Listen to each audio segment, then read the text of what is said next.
Ladies and gentlemen, make some noise! I hope you guys are ready. It is playoff time. After all the hours, the weeks, the months, it's time. The journey to the grand finals rolls on. I'm going all the way. I'm going, yeah, my blood is rebel. I'm going all the way. I'm going to another level. Oh, what is this? That is brutal. This guy is an absolute maniac. This is absolutely insane. And the rock stars of the Overwatch League continue to crank out power chords. Oh, snipe. You got rocked. It's the playoffs, baby. So strap in as only the best of the best remain. I'm going all the way. I'm going, yeah, my blood is rebel. We know it won't be easy to hold that trophy, to wear that crown, but if you want it, come and get it. And good afternoon, ladies and gentlemen. Welcome to another day of Overwatch League action. We're live here at the Blizzard Arena in Los Angeles. I am Achilles, joined by Wolf, and we are ready to dive back in to another playoff match. Actually, the start of the playoffs. We had the play-ins before. Now we're into the round of 8. 8 remaining teams in a double elimination bracket. Everybody vying for that opportunity to make an appearance at the Wells Fargo Center in Philadelphia for the grand final. We're starting off with such a great series this evening. Seoul Dynasty against the Vancouver Titans, a rivalry that spans back to 2017. As we take a look at the playoff bracket here for the playoffs presented by Xfinity, it is important to remember this is double elimination, as Achilles was just alluding to. So you basically get 2 lives in this tournament. And, you know, if you're the winner leading into the grand finals, you'll have, obviously, that extra preparation because you won't have played the more recent match in that loser's final. So, you know, you do get that extra advantage. It's going to be a great playoffs. Look at these top 8 teams and tell me that there's a single one that hasn't performed excellently in recent times, you know? I mean, Excelsior, I guess, is the one people are probably pointing at, but it's been a while since we've seen them. Yeah. I think that this playoffs is going to be about as great as the Stage 3 playoffs that we had, where, you know, it's one of those brackets where, because the meta's changed so much, it's anyone's game to take. It really is. Yeah, I mean, we have the Titans coming in. Of course, they were very dominant throughout the regular season, but one who kind of struggled was the Seoul Dynasty, but they managed to make their way here into the top 8 via the play-in bracket by taking down the Guangzhou Charge, and a lot of that was on the back of Fitz, who had just been an absolute monster of a player on that Doomfist. Fitz's best hero historically has been his Doomfist. It's one of the first things that Seoul Dynasty and Genji, the organization, took a look at when they were looking at picking him up to the squad this year. Obviously, on the other side of things, Marvel is leading the stats in terms of the Sigma play right now, and a lot of that is on the back of his average Accretion eliminations per 10. It's 5. His Accretions have been by far the best. You can see it in the eye test. The stats do not lie here. This guy's converting stuns into kills at a rapid rate, so someone definitely to look out for. If you look at the history between these two teams in 2019, 1 map taken is all the Dynasty have been able to take over the Titans. But if you look back to the Runaway era, if you look back to Apex, it was always Seoul Dynasty, of course back then Lunatic High, who were the more successful team. 2 championships back then. They defeated Runaway in Season 2. Times have changed, rosters have changed, but the rivalry does continue. And we'll see if Seoul can get some revenge here this evening. I mean, you mentioned that Apex Season 2 final. That went the distance. That went all the way to Game 7. We're here in a first of 4, so maybe it can happen again. We'll find out in just a little bit. But first, let's throw down to Danny Lim, who's standing by with the coach of Vancouver Titans. Wolf and Achilles, thank you very much. I'm Danny. Standing here right next to me is Coach Harsha from Vancouver Titans. Harsha, thank you so much for being here with me. How are you feeling right now? We're feeling pretty confident. Our expectation is to win the whole playoff, so this is just step 1. Step 1, that is true. Now, Harsha, you're coming to the playoff as the #1 overall seed. What are your expectations for the postseason? You kind of just said it, but if you could rephrase it. So this whole season, we've been looking forward to the playoffs and grand finals, so we're coming here to try and win it all. Got it. All right, to win it all. All right, so now we do have to talk about your starting lineup today. Now, so far, Vancouver Titans have always been running Bumper as the main tank for the whole season, but today was a little different. We have Tizzy in the starting lineup instead of Bumper. Can you maybe show us or explain to us a little bit about the strategy behind it? So we have a team full of talented players, 10 talented players to be exact, and we thought that this was the lineup that would do best in the postseason, so that's what we're choosing to roll out with. All right, cool. Well, thank you so much, Harsha, and back to you guys. Thank you very much, Danny. And Harsha, very simply put, this is what we think is going to be the best. So just running at one, if they get into trouble, perhaps we will see Bumper come back in and see some of his own Sigma play. Time will tell. But for now, Vancouver Titans going to be looking to continue that dominance that we have seen from them all season long. That's right. They haven't been in full form in the last two stages compared to the first half of the season, but they still have a whopping 25-3 record in regular season. 61 is the map differential that they have as well. So despite a lackluster stage 3 and stage 4 not looking as dominant, I mean, taking a few close matches that they still won but didn't look as dominant is about as critical as you can get for the Vancouver Titans. Everyone is pointing at the Shock as the big favorites to take this season, but we do have to remember that first seed matters. That's why they're playing against play-in seed Seoul Dynasty that came off that upset win against the Charge. So arguably, this is the toughest match in our first round of playoffs. Seoul has to go against the #1 seed, so it is a David and Goliath story once again, as I know you know quite a bit about. Yes, but let's go ahead and bring out our first team, the David in this Goliath story. It's the Seoul Dynasty. Seoul Dynasty, formerly Lunatic High, in 2017 was able to close that series out against Runaway. And 2 years ago was the last time the legends that are on this roster that were on that team before face off against Runaway again. Half of that team is gone. Eska, retired. Who Are You? Back in contenders. Miro, recently retired. Seoul Dynasty had a rough 2018 season. They weren't able to make playoffs. They just barely skidded through that play-in tournament with a huge upset win over the Charge. And now they have to face not only against old rivals in the Vancouver Titans, but the #1 seed to boot. And this is going to be an incredible match. It's going to be extremely difficult for Seoul Dynasty to take this, and we have to talk about how big of an upset that would be. But they've done it before. When you look way back, that's when you see legendary players Toby and Jaehong lifting the trophy, or Runaway stood in tears. We'll see if they can repeat that again here this evening. That is what this story is about for these Korean players. We'll see if they can do it. To go ahead and bring our Goliaths now out onto the stage, looking to continue their dominance from the entire season now here in the playoffs. Do not want to fall down into that loser's bracket. Let's see if they can get a victory here today as we bring them out, the Vancouver Titans. And for the first time, will not be Bumper who takes the stage here in the 2019 playoff match. This is the season playoffs, and it is Tizzy who will be in the starting lineup. A player who did play technically in the Overwatch League last year for the London Spitfire, but did not have any official matches played. He was only on the bench, has since seen a lot of time, but it's important to note that Tizzy was on the Runaway squad that made it to the Apex Season 4 Grand Finals. He was the main tank. Back then, Bumper was support. So a lot of things have changed since then, and Tizzy's kind of run the gauntlet in terms of North America, playing on XL2. You then went to Grunto, and we've seen a lot of contenders teams, but his form stayed strong enough to where one of the best teams in the world would pick him up and bring him back in now for the grand playoffs here. I mean, talking about form staying strong, we heard about it a bit on the pre-show, especially from Brent singing his praises. Haksal, our rookie of the year. This guy has just been instrumental to the Titans, whether it was on the Brigitte at the the first 2-3 stages of the season, but now coming back in, he gets to go back to those picks such as the Doomfist, the Pharah, and of course that legendary Genji.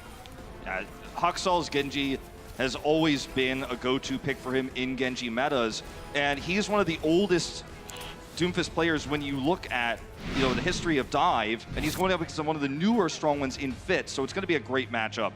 Well, here we go. Taking a look at our map set presented by Toyota. We will be kicking things off on Lijiang Tower, and then from there, it all will remain a mystery until we get ready to move forward. Loser will pick the next map, try to swing the advantage back into their favor. We'll see who is going to be able to take this first round of control as we jump straight into it. Even record there for the Dynasty, 4-4.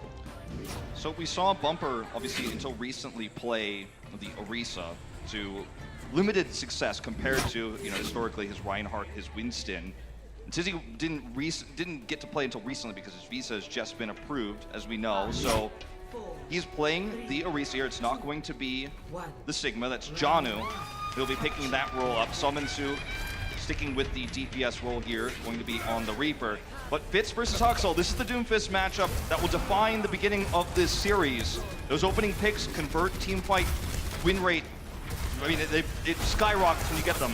He's going in a little bit deep, gets in behind that Orisa barrier, but is unable to find a pick. J-Hall going to be falling low, and Jonno's down up for the moment, but still okay for now. Charges up another rocket punch. They pull him together with a hold. He's trying to get that execution on Toby in the back line. He's not able to do it, but they keep them very low. Dangerously slow, but cannot quite find the finishing blows. Now J-Hall getting that coalescence first. Offset one instantly and is able to hose down Jonno.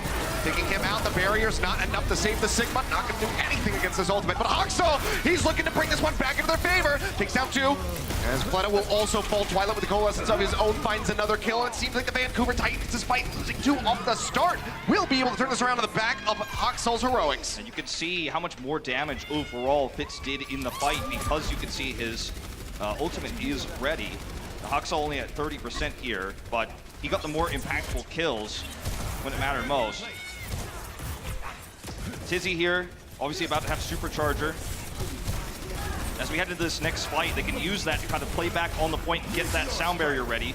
Here's the Meteor Strike coming out from Fitz now. Dropping down into the back. He gets stunned up there for the moment, has to exit. Isaac slams his way over the wall, but tank line going very low, and Michelle gonna get picked off. Marvel barely able to survive there, but it's gonna be a full retreat for the Seoul Dynasty, peeling back over towards the drop ship to make sure that they stay safe, reset, come back in for the next push. Ensue has this Death Blossom to try to control the choke. Just Fleta about. on the approach here is not going to be able to use Blizzard as easily to take this team fight. They're going to have to use Sound Barrier to get through that impending damage here, then try to stick to the point. So huge advantage here to Vancouver Titans on the defense. And Huxel just playing around the sides. Gravitic Flux going to be coming out from both. Sound barriers are in, keeping them safe. Jonno peels back behind the Orisa barrier, puts his next one up. Death Blossom comes in from Ensue. Falls a bit low, but the orbs are there to keep him topped up. Death Blossom finds one, but the follow-up left clicks come in, and he manages to get 2 more. Now TPing forward. He wants to get the killing blow there on the Toby, but he's just a bit too fast. They can't hound him down, but Titans are still in control at this point, and they're at 75%. Now Huxel having another ultimate ready here. Misspoke earlier, he actually used it before the fight, and in that first fight, before the fight ended. And the sound barrier came out for Toby to try to last through that damage, but it was so patient the Titans play. Now they have control again of this choke. No walls to connect with there for that rocket punch. He's looking to line up another one. Goes out with a Meteor Strike before he gets frozen. Dropping into the back. Ensue is there as well. They're looking to get the finish on a Marvel. They're able to do so with the help of Twilight. With that orb, we're into overtime as Fitz drops down. Knocks the enemy Sigma away, and the Dynasty will be able to get the flip, but how long can they hold this for? Doesn't seem like very long. Coalescence is out. Not going to be able to find the punch there on Twilight. Can't execute that Moira. Supercharger going to be finished off. Fitz trying to line up the punch there on the Huxel, but he's just a bit too elusive, so cannot do so.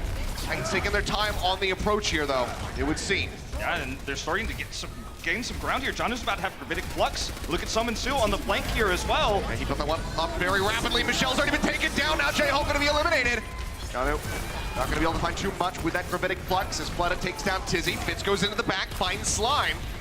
Knocking him into the wall, getting rid of that enemy Lucio. So a lot of healing now going to be taken away, but they lose out on Fleta. The damage isn't there. They don't have the last ability with that Wrecking Ball. Now it's just going to be about knocking Fitz off the point. They've managed to do so. Toby is finished. Death Blossom coming through as Fitz gets executed, and that will be the OT taking away 100 to 38%. Vancouver Titans take the first round of Lijiang Tower. Great turnaround on recapturing the point there. Just coming and getting those stagger kills with Huxel on the flank, forcing Seoul Dynasty to swap Marvel over to the Wrecking Ball. And they played passively until they found that window, they found that opening where they could have Huxel on one side, Ensue on the other, and break Seoul Dynasty apart. Also, really nice patience from Ensue on that Death Blossom. When Toby had the sound barrier on the second real contest that Seoul Dynasty looked for, they waited till the sound barrier decayed before they actually committed to the fight. And now Huxel gets to play the Pharah, something we haven't seen from him a ton this season, but compared to other strong Pharahs in the league. You know, he's got a background on the Pharah. He is a projectile player, but hasn't really been able to showcase his skills on this hero all too much. But Fleta, you know, it was the reason why Nero had so much trouble in our play-ins. We'll see if after scouting this, he swaps over to the McCree once again to shut this down. Huxel here over onto the side, tries to get the poop off with that concussive blast, is unable to find it. Barriers, just negating a lot of that rocket damage. He finds a nice angle there around the corner. Ensue goes forward, manages to take down two. Turns out Ensue also has a pretty good Doomfist, but now it's going to be taken down. Toby finally manages to finish that off, but it's the cost of 3 members on the side of the Seoul Dynasty, so it seems like Titans still going to be destined to pick up this first cap here on guard, and pile driver from Tizzy will just finish off Fleta. And that will be Seal on the deal. They get the finish as Hoxall pushes up so very aggressively. He knows that no one can take him out of the skies right now, so Fleta will be swapping to McCree. He is going to swap to that McCree. Now, Tizzy on this Wrecking Ball has made such a great impact here for the Titans as well. The disruption is so important when you're running against a similar composition like what the Science Dynasty were running. Now they've got this McCree, but it's even easier for Tizzy to get value on the Wrecking Ball versus this glass cannon of a hero. He does have the flank angle here, but he's not able to maximize damage. Hoxall just goes around the side of the tower. You can see he's just not able to get the impact he's looking for, and if he goes out there, he's going to be Wrecking Ball, Pally Drive right in his face. Well, Fitz does find one. Flashbang in, they stun up Tizzy, and they manage to burn him down.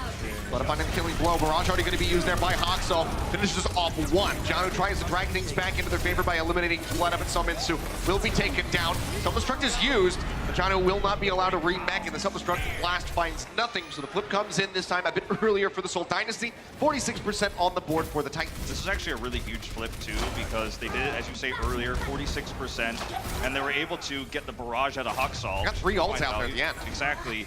And now Hoxall's approach angle is going to be much more difficult. He can't operate around the center to avoid those shots coming through from Fleta. So Fleta has a lot more free reign here. In order to get the damage done as Hoxall, you need to expose yourself. So this is an amazing position for Dynasty now. And that pile driver coming in, Tizzy stunned up again as Fleta gets left on. They're trying to finish him off, but Ensue, he's the one paying the iron price. The two over-aggressive didn't have the follow-up, so they cannot get rid of the cowboy. As Fleta finds that nice shot there on a Hoxall, and now looks to take Slime out of the sky. He's got no one to float to, so we'll just be going off the side of the path. Now, you really have to wonder, should the Titans be running this Pharah anymore? With how much control Fleta has over the map, the ult advantage goes to the Dynasty. He is going to swap now to the Mei, but you're losing a lot of time in terms of ultimates right now if your Titans swapping this late. He's not going to build a Blizzard very quickly, and if they lose this next fight, Dynasty's going to have ult economy controlled for the rest of this round. Slime, obviously just now swapping, the sound barrier, a long way away. Yeah. Takes some time. Fitz waiting around the side, goes in with the seismic slam. That's going to be Twilight disappearing. Marvel up into the air. Goes out that accretion, but lands on top of Tizzy's barrier. Hoxall going to be taken out. Fleta pops the dead eye, but Wall was up to block him, but it does not matter. Just rolls forward, gets the kills. A couple ultimates used there for the side of the Seoul Dynasty, but still holding on to both support ultimates as well as a Meteor Strike. Ensue has to turn this point. He's the only one who can do it, and it's not because he has a Meteor Strike, it's because he has the pick potential. They're going to have to kill someone before that sound barrier goes off. Toby's still holding it. Yeah, there's some flashback here from Fitz. Being impactful, the Doomfist are just so huge right now in the meta. But this fight is everything for Vancouver Titans. Ensue needs a pick. I'm just going to be going straight back into the action now. Coalescence out from Jayhawk. Fitz taken down, but now Hoxall, Jonno both could be disappearing. The sound barrier comes in from Toby, stacking up those support ultimates, shielding up his teammates, making sure they stay safe. Meteor Strike comes down from Ensue. Gets the uppercut kill onto Fleta, but they need a lot more than that. OT starting to take away Titans. Step their way back over on the point, at least for now. Marvel, however, gets rid of Tizzy, and the OT starts bleeding away again. Ensue, he's by himself, he's on the point, he's looking for some kills. Hoxall rejoins, swapped over onto the Reaper, the barriers, just keep greeting him right up into his face. He will be finished off. OT ticks down, and that will be a third round coming up on Lijiang Tower Control Center to settle who will get map 1. They say Fleta is the meta, but in this case, his quick swap to McCree is what shut down Hoxall's Pharah, made it irrelevant, gave them, despite a early lead for the Vancouver Titans, control of the point and control of the ult economy. Hoxall got shut down twice on the Pharah after the Fleta swap to McCree, had the late swap to Mei, which didn't come up big, and then Slime obviously late on the sound barrier. At that moment where Seoul hit 70%, it was virtually checkmate, because unless Ensue was able to get a 2K on the lead-in, Seoul Dynasty just had way too much sustainability on the point. So Fleta, again, removing Pharah as a strong possibility. Already did it for Guangzhou, and now for the Titans, it's another tool lost, it feels like here. Yep. See the jump forward there with the teleporter from both teams. Rising that Symmetra, and oh boy, Tizzy already cut off, but does not get taken down. No one able to push forward and capitalize on top of that Orisa. So does just manage to kind of for his way around the corner and stay safe for the rest of his team. Accretion goes in, that's going to be Fitz hitting the ground now, taken out. Twilight finds the first kill. Fleta going low, forces the ice block, but Vancouver Titans come out on top of the initial fight. very clean this time around, not trading anything back. Taking them down, getting that first cap coming through any moment now. Cap comes through. Shell gets staggered a little bit here. Not too big of a deal for Seoul Dynasty. The bigger deal is that they're going to swap onto the Reaper a little bit late. Hoxall has this choke controlled with the Doomfist. The flank positions you have on this part of Lijiang Tower are so powerful. He's up actually on the high ground in this case. And Seoul just doesn't have anything they can do about that. They have to react when he jumps down. Coalescence is ready. Fade gonna be burned there by Twilight. Tries to throw out the orb, but it's too late. Accretion from Marvel takes down Jonno. Uppercut there from Hoxall, however. Really limits the healing on the side of the Seoul Dynasty and make sure that Jaehong cannot use his Coalescence in the fight. Just buy them a little bit of extra time as Hoxall will be forced into that Meteor Strike. Looking for a place to drop down, trying to predict the movements of Fitz, it would seem, but he will just get finished off by Tizzy in the end. Really great Coalescence there from Twilight. Not only keeping Hoxall alive through the end of that fight, but forcing Fleta out of position and helping to kill Jaehong there. And Jaehong has his own Coalescence. They have the sound barrier to try to get Marvel into position for that Gravitic Flux. But again, you know, on the attack, it's so hard to make that happen when Vancouver has this positional advantage. Coalescence out, Tizzy getting punched there for the moment. Fortify coming in a little bit too late. It's already been displaced. Now uppercut goes through and Fitz takes down Hoxall. A very crucial pick for the side of the Seoul Dynasty as the Gravitic Fluxes come out from both teams. Barriers are there though, and it seems like it will be the Seoul Dynasty able to come out on top of this fight. Two members still going to be gone to the side of the Titans now. A third as Twilight goes down as well. Jonno stunned up and finished off. Dynasty will get this flip. About 76% here for the Titans. Yeah, the biggest loss there for the Titans really was the Gravitic Flux. Jonno using it late there. Barrier was up. He waited, you know, until it was going to be faded when they slammed, but the fight was already lost. So despite the extra damage there, that's another tool they're not going to have. The Seoul Dynasty, you know, would have been further behind in ult economy, but not to be the case anymore. Well, they're opening the fight right now. Titans pushing back forward. They don't want to waste any time. They don't want to give any percent over to the Seoul Dynasty. They just want this flip and they want to finish off this round. So Coalescence to lead in onto the point. They managed to pick off two, and they still have a sound barrier as well as a Death Blossom now to hold this point as they get that flip ready to come back in.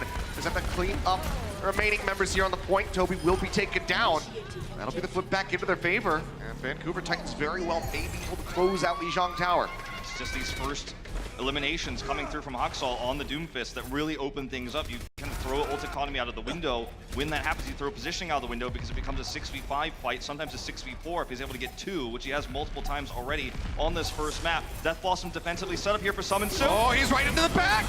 Coalescence comes down, and Death Blossom denies that one away, and Marvel eliminated as well. You know, when you're playing against the Titans, you gotta check your corners. Doesn't matter if Bumper's not in the game. Summon Ensue takes one right out of his book. They shut him down.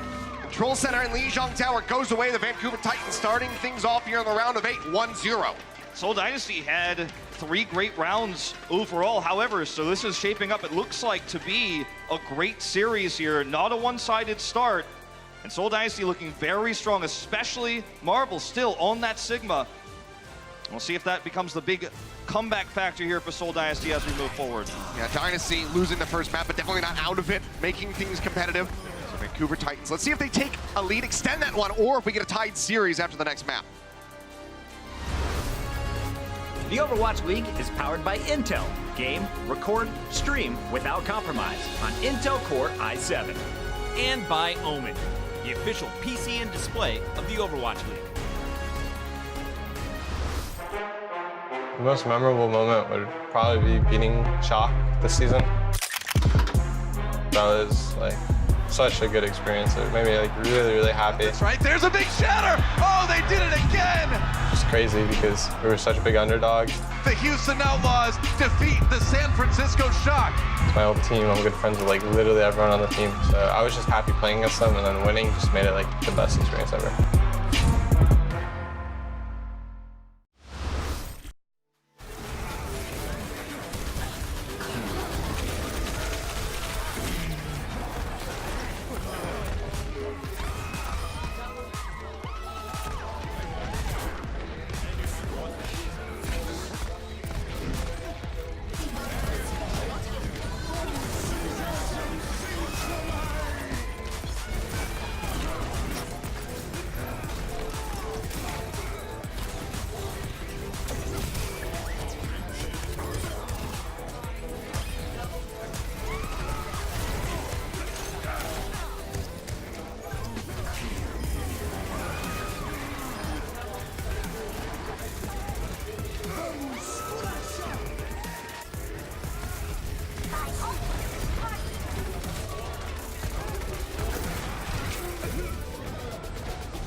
me chills. I love those videos.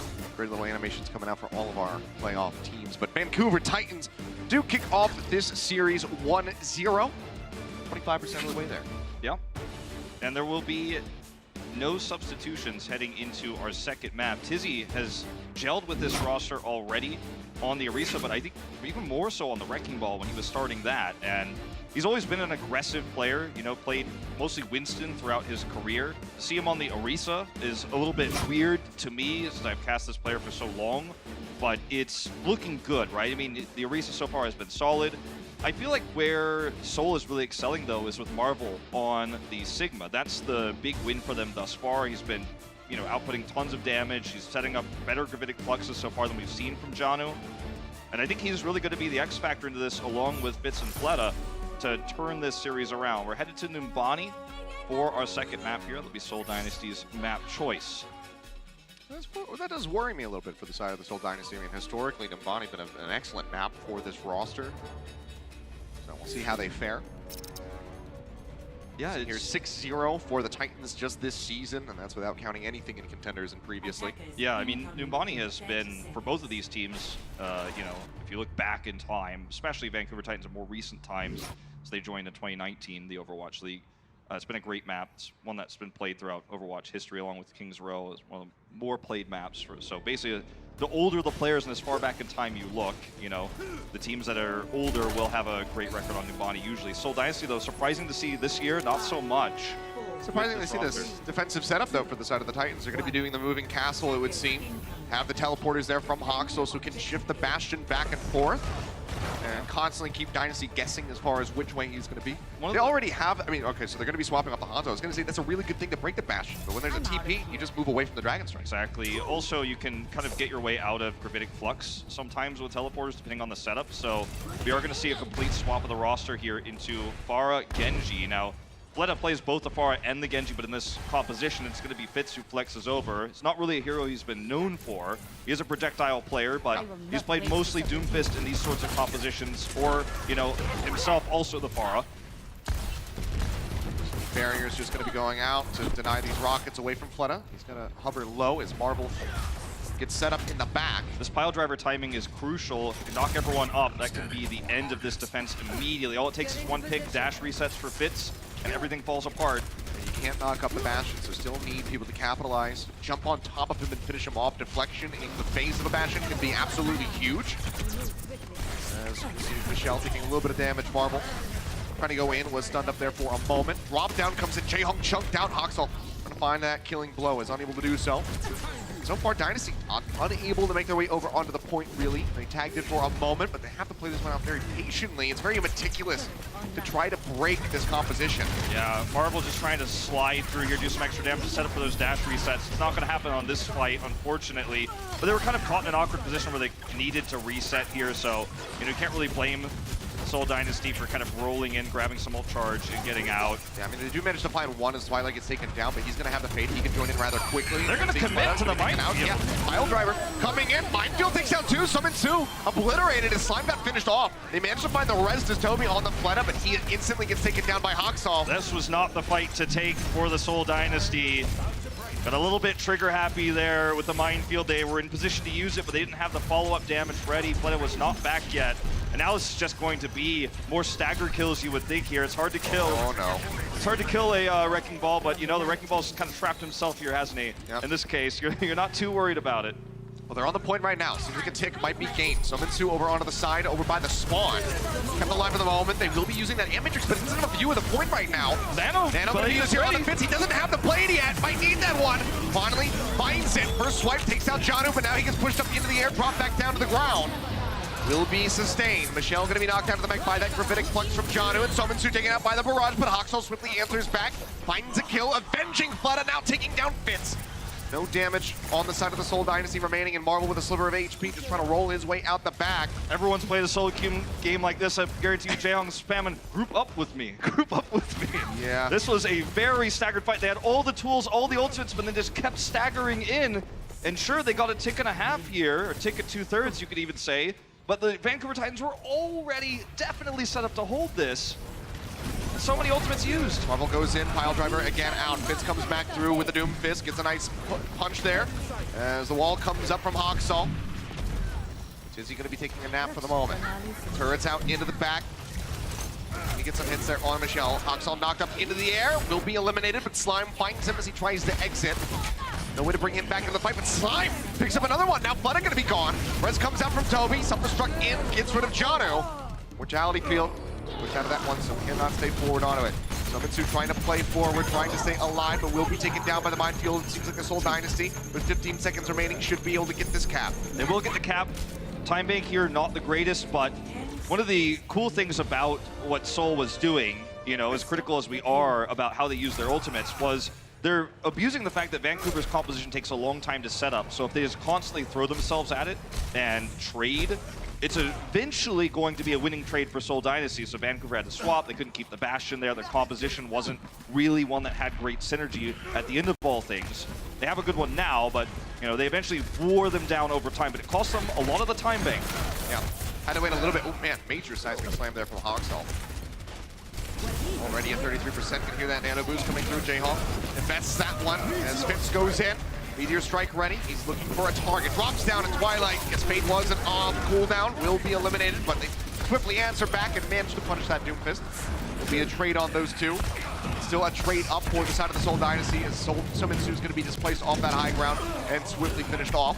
Heart advancing now, Dynasty making decent time. And there's going to be a moment here where Vancouver Titans could try to set up for a really good fight with the Gravitic Flux if they want to contest B, and I think they do just have enough time to get in and commit to this. Seoul Dynasty don't have a sound barrier, they don't have a great answer to this Gravitic Flux.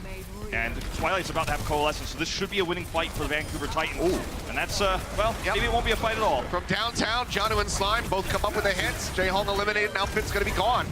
So don't have to use this Gravitic Flux. They're gonna take them down underneath a minute. Always have to keep in mind that forced C9 forced displacement off the cart that could happen if we move into overtime. Jonno, if he catches everybody on the cart, they go up into the air, OT bleeds away, suddenly it's over. It's very important to note that that can happen. Seoul Dynasty, you know, they lost a lot of time on A, and that's going back to bite them now because Seoul made that push happen, didn't get enough ultimates out of it. Vancouver got the save there with those opening picks. Marvel's about to have his own Gravitic Flux, but he's not there yet, and the Titans get to take this fight on their terms now. Coalescence here so on the huge. high ground, Gravitic Flux now going to be used, catches two, pulls him up into the air, drops him back down. Marvel with a sliver of HP, absorbing a lot. Will be able to stay alive. Absolutely huge having that one off cooldown, otherwise he certainly would have been taken out. Push around, Ensue trying to play on that right side flank, as is Hawksall. Charges up the punch, he's looking for the hit, finds Fleta, gets rid of that barrier. Everybody else still going to be safe for the moment. Hawksall pushed over to the side by the answering rocket punch out from Fitz, goes up with the Meteor Strike, drops right back down here over onto the cart. Looking to see if he can exit, constantly trying to match against Fitz. Fleta goes in, however, Death Blossom takes down the Supercharger, gets rid of Hawksall, he cleans up Tizzy. That will be the extended wipe as Slime will be eliminated.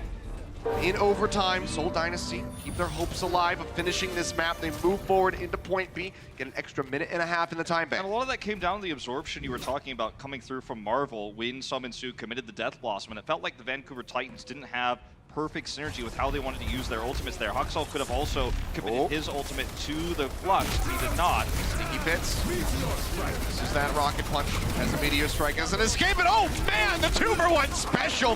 Jonno and Slime both gonna be taken down, and Fleta is there to clean up the rest. Tizzy eliminated on the back end of the fight. Ensue the only one left alive after that. And Hart continues to glide forward, rounding the final corner.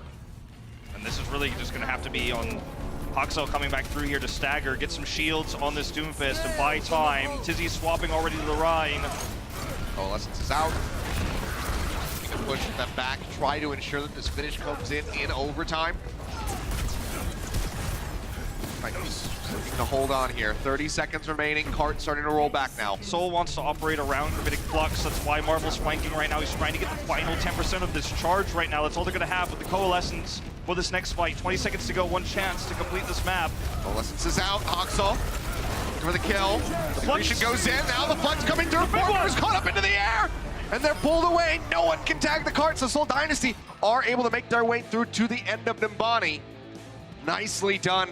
at the end, but dangerously close. It was almost a full hold there at point A, but they finished with time in the bank. Marvel, 2,000 damage the leader right now in terms of Sigma versus Sigma. He's having a lot more success in terms of these team fights. Gravitic Fluxes, the flank was smart. He got a ton of damage done there, and the final moment there was when the Gravitic Flux pushed them away. Well, only 12 seconds in the time bank for the Seoul Dynasty, but still time all the same. Let's see what happens in the next attack. Support your team with the official Overwatch League Coca-Cola bottles at cokestore.com. Ships to all 50 U.S. states, Washington, D.C., and U.S. P.O. boxes.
Welcome back. We just Seoul Dynasty on the attack here on Numbani.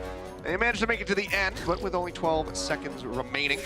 Seoul clearly, Seoul clearly had a really cool game plan for how to break the Bastion. They wanted to eventually just wear down the setup, come through, and it's risky because if that fails, that final staggered push fails, then you just get held on A. You don't even get a chance to play the rest of the map. But then after that, they played really well around Marvel Sigma, took some really good fights, played very defensively against, you know, some Ensue's drop down. I mean, Marvel is carrying this map right now between the Gravitic Fluxes, the flanks, the absorption there we saw on some Ensue's ultimate that could have really ended Seoul Dynasty's push for good right outside of B. So impressive stuff here, and you know, this is one of those players that we're looking at right now is this the best Sigma player? Since the hero is so new, it's hard to form judgments yet, but he's leading you know, the league in a lot of metrics.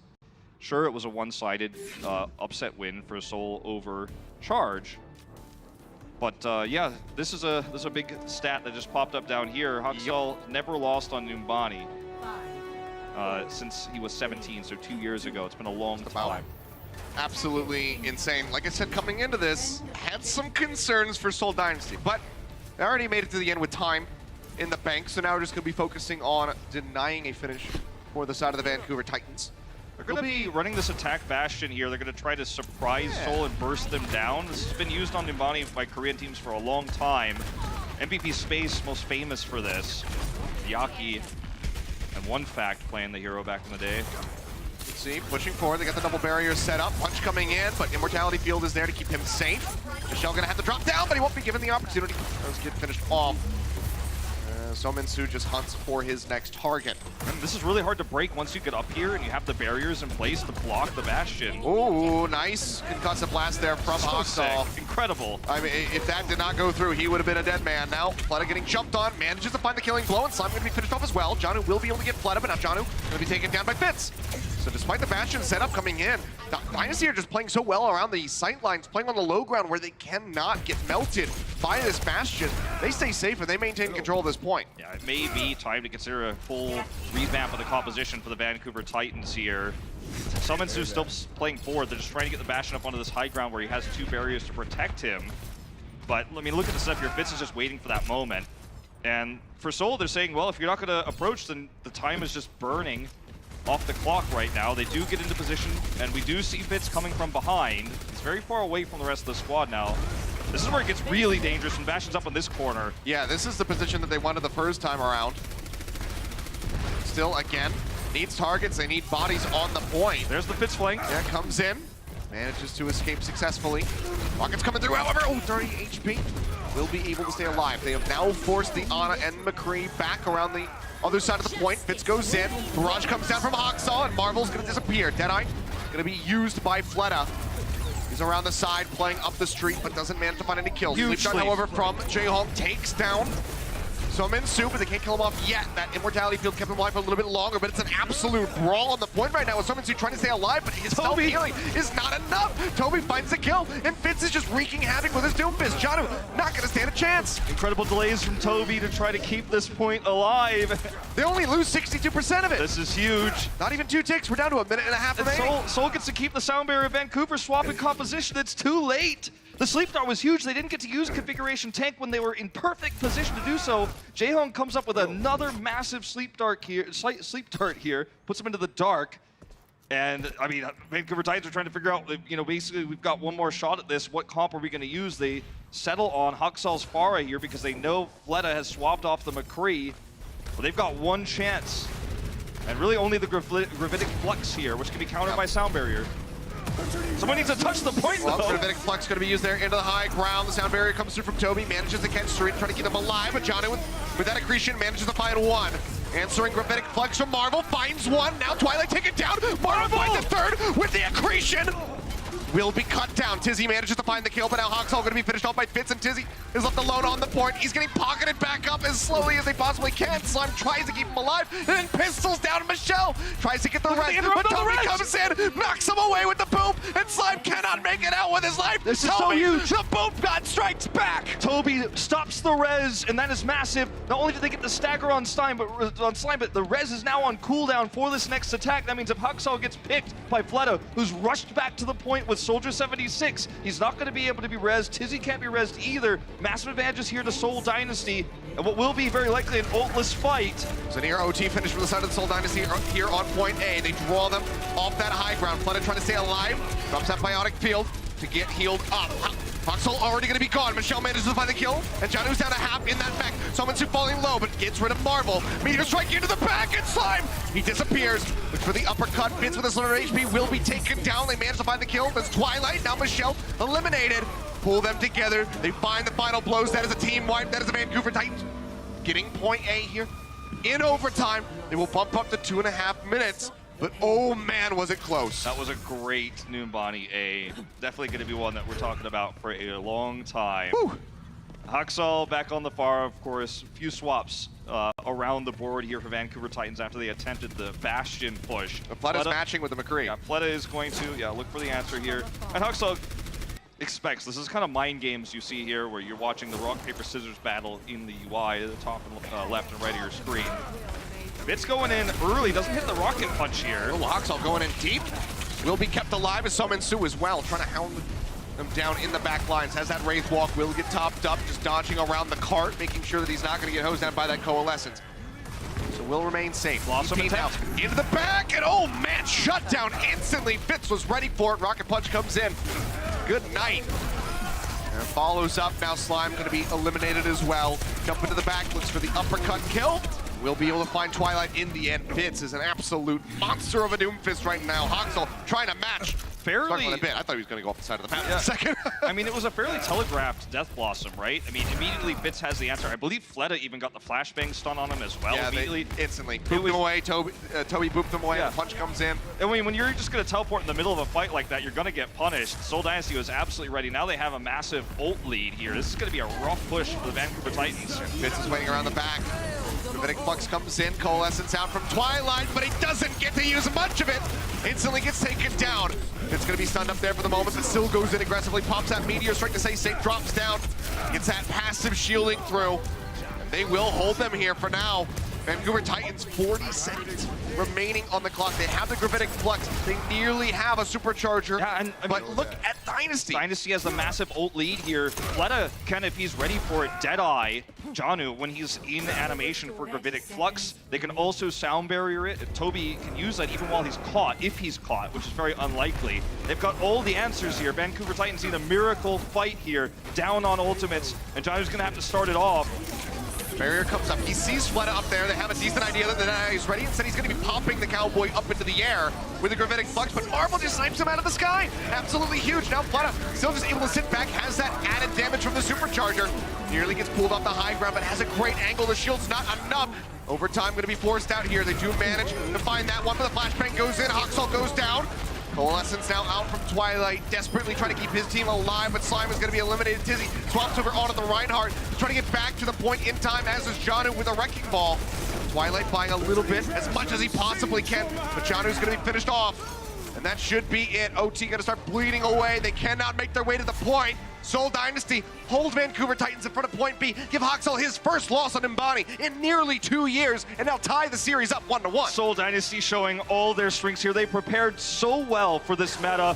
Fleta, you know, sure, he's Gravitic Flux there in his Deadeye, but it's not the Flux that Jonno is looking for. They are handling every single ultimate the Titans are throwing at them beautifully. We saw some great sleep darts from Jaehong as well versus the Bastion. This is Seoul Dynasty at their finest, and we have a real series on our hands right now. We are tied up. Looking clean. Vancouver Titans sell map pick for them in the next one. Let's see what they go to. The Overwatch League is brought to you by T-Mobile, now connecting 99% of Overwatch League fans. Catch your league on America's network, T-Mobile. State Farm. Whatever life brings your way, State Farm is here to help life go right. And by Xfinity.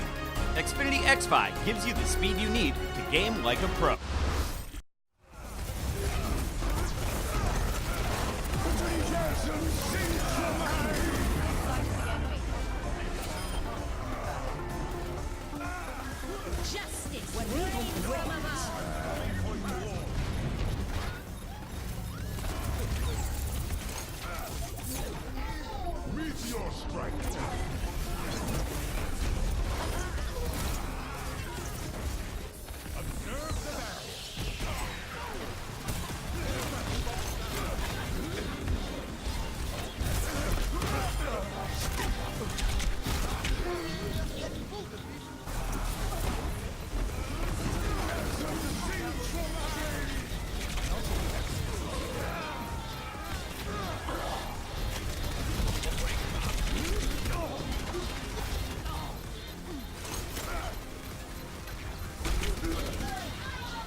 It looks like we got a tight one to start off the day after the Titans came out and got the W on map 1. It was the Dynasty clutching it out on Numbani to even things up at 1 apiece at the break. What's up, everybody? Welcome to Halftime presented by Cheez-It Brews. Malik here. We got Zoe, Brent, and Sideshow ready to jump into some halftime coverage. Guys, coming into this matchup, it looks like the Titans, even though they won that first map, a little bit rusty so far. Would you guys agree with that?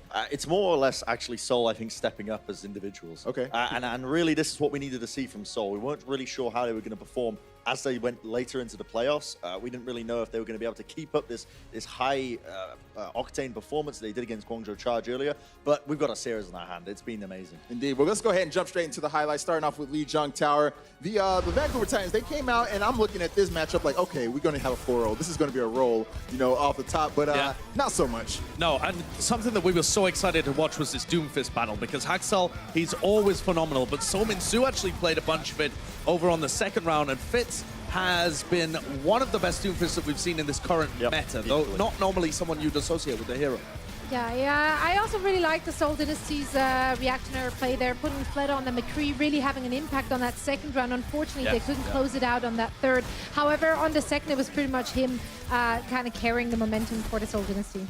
And when you see both of these teams go head-to-head in that mirror matchup with the Reaper and the Doomfist, it kind of seemed on map 1 like the Titans were consistently getting the better end of it. Yeah. And it was only really, like you said, when McCree was coming into the mix and Fleder was able to shine a little more individually that Seoul edged ahead. But map 2 was all sorts of crazy stuff. You know what? Let's talk about that, because here in the playoffs, it's all about making those clutch moves and those clutch plays when it counts the most. So our crunch time presented by Cheez It Grooves today is covering something that's actually a little bit historical. For the first time ever, New Bonnie, the map Vancouver has won for the last 2 years. They lost it. They dropped it to the Seoul Dynasty. Definitely the Dynasty stepping up today. Yeah, and I mean, this was Seoul Dynasty's map pick. Picking this map into a team which is undefeated for 2 years. That's a move, all right. That's a bold move, and it was a huge payoff for them. We need to consider as well how close the series actually was as well. I mean, both of these teams were, again, seconds away from full holding each other on this first initial point. It was a very close series overall, but Seoul are the ones that managed to edge it out. Imagine that. Actually beating a team that was undefeated for so long on a map that they're so dominant on, but you pick it. I mean, the minerals to even do that in the first place. I know. It's just incredible. Absurd. Now, what we saw a ton there as well was specialist strategies coming out, particularly from the Titans, but the Seoul Dynasty as well. And there was a lot of Bastion being played, both on the defense and offensive point A. But the Seoul Dynasty knew exactly what to do against it. So both teams had an idea coming into Numbani and were very prepared, even though it wasn't the Vancouver Titans map pick. Just a beautiful map from both teams. All right, I like that. Well, that was Crunch Time presented by Cheez It Grooves. The Seoul Dynasty definitely stepping up in the clutch. All right, so we got the second half coming up. We're getting ready to go to an assault map. If you guys are the Vancouver Titans, what map are you going to moving forward? I'm not really sure. I think that because we've not really seen the Vancouver Titans play so much, and it looks like they have a couple of set strategies going into all of these points. I don't know what we're going to go to, but I think whatever it is, they'll have really hardcore focused on some kind of strategy. Well, in the meantime, while we wait for them to pick the next map, Josh, could you take us a little bit more inside that first half and maybe give us a little bit of insight? Right, well, I'm actually going to take you all the way back to the play-ins as well for this Insights powered by Intel, and take a look at Marvel's play, because he's been so phenomenal on Sigma, and here's some of the ways in which he's able to get it done. Now, I'm going to highlight Marvel here, who you'll see playing the Sigma role, and his job, the way that he plays the Sigma, is to shut down other threats. Here's a teleporting Nero in the backlines during this game, and he's so good at being able to use this Accretion, the rock, to be able to peel for the rest of his team. He destroys Nero there. And this is a great prediction play as well. A Hulk goes in, Fitz goes aggressive, and he spots Eileen on the other side, about to make this long play. Predicts it, gets the rock on him, great peel, and they're able to take that pick. And this was what Marvel was doing over and over, and we've already seen flashes of it in the first half here as well. Again, the Doomfist comes in instantly with the rock, and he's able to complete. This guy is so phenomenal. I'm going to pause this play as well, because this is something you'll see a lot with the Seoul Dynasty, is that when they set up for this Doomfist clash, the mirror matchup, both of the Doomfists will often go head-to-head and deliberately crash in the middle, knocking them both down. But it was Marvel that made the key play in a bunch of these fights by utilizing his rock to knock down the opposing Doomfist and set up for the kill. Now, this is the kind of thing that makes Marvel such an intelligent player with this brand new hero that has just been added to the league. He is destroying on this, and he's already starting to have a huge impact in this match. You saw it there on Numbani. So I think that in the second half, or as this series progresses, the Sigma gameplay and Jonno, a play that we've never seen on this hero, has to step up to the level of Marvel, and Marvel has to continue peeling like that. Man, Marvel is literally rocking out today. Rocking out indeed. Well, guys, we got a whole nother half coming up. It is all tied 1-1 between the Seoul Dynasty and the Vancouver Titans. We'll see who can get ahead in the next stretch of this match in just a bit. The Overwatch League is brought to you by Pringles Wavy. They're not Pringles.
And welcome back from halftime. We are tied up 1-1 here at the start of this series. Seoul Dynasty able to bring it back with a victory on Nimbani.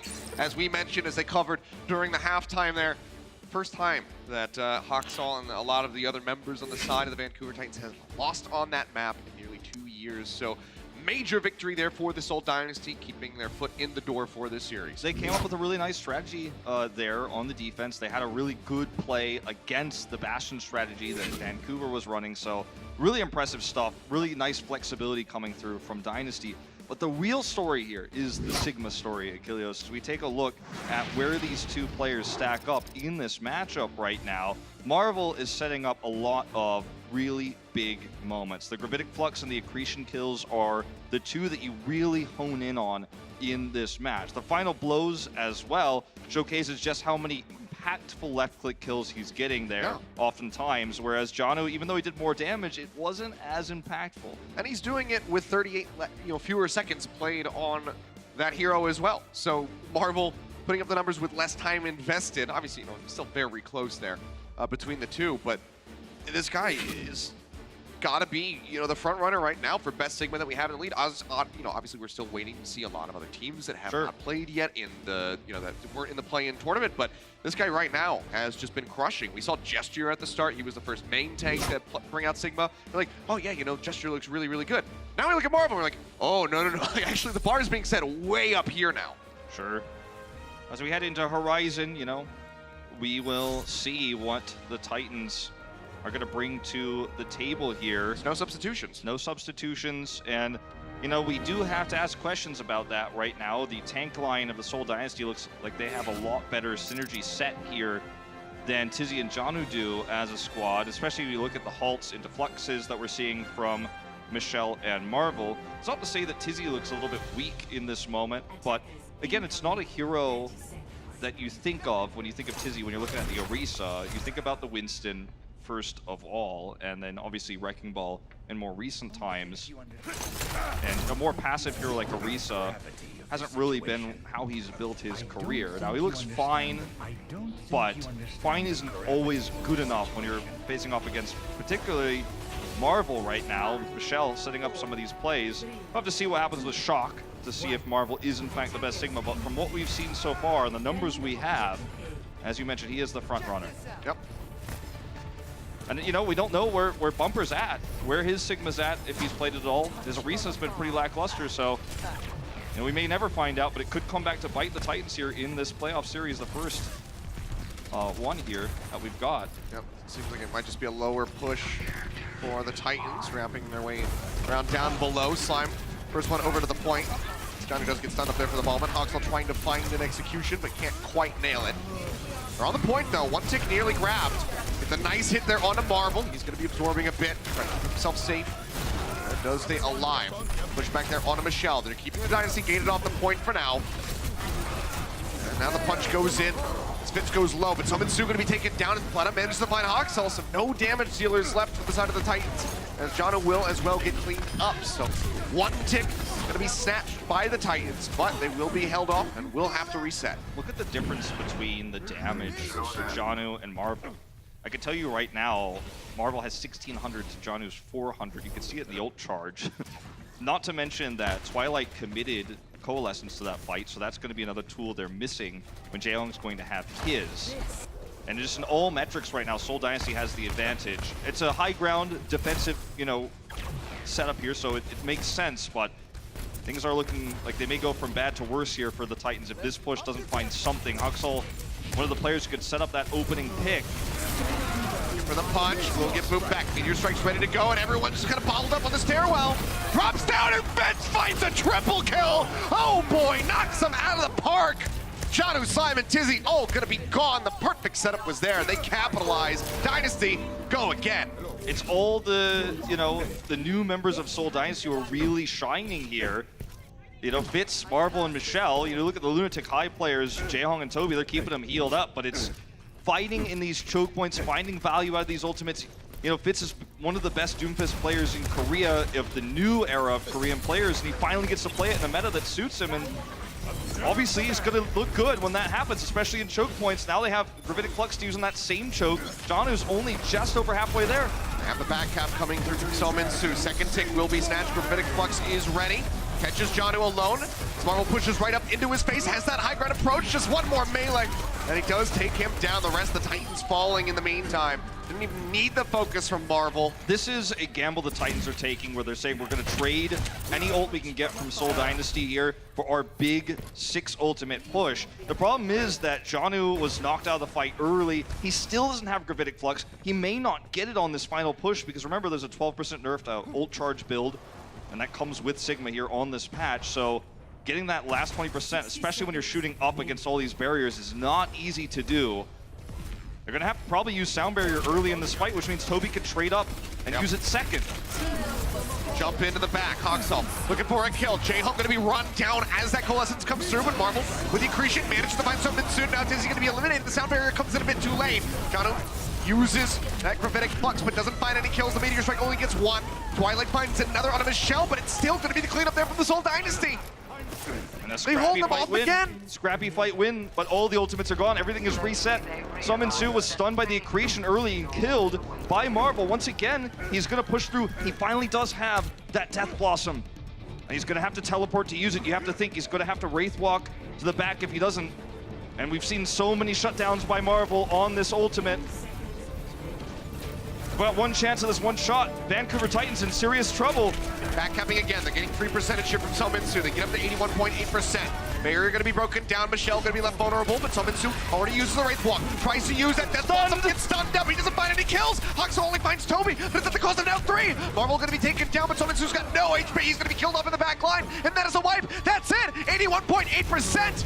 They managed to tag in for just a moment, but it's Slime by himself. They clean him up, and OT will tick away. Tizzy tries to roll back on the hamster, but it's not fast enough. The Titans have been full held on their map pick of Horizon Lunar Colony. It's their map pick, and they're full held after Seoul Dynasty picks their best map against them and takes them out. There's a huge momentum swing right now in this series in favor of the Dynasty. All they need is to cap A, and they will take a lead in this series. No one could have seen this coming, but Seoul Dynasty look on fire right now. I mean, Titan needs one hell of a defense if they want to try to hold them off. Let's see if they can do it when we come back.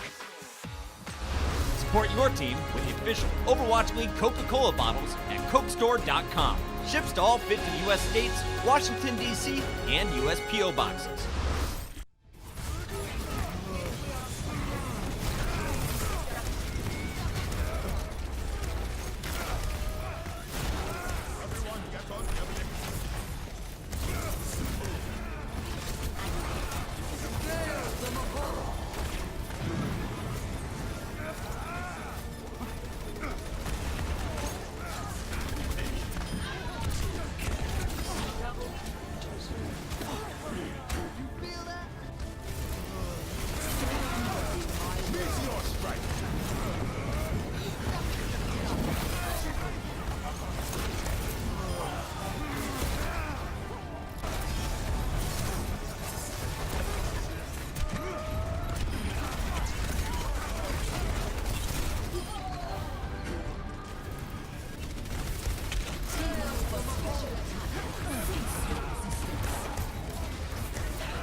And welcome back. Seoul Dynasty in full holding the Vancouver Titans on point A of Horizon Lunar Colony.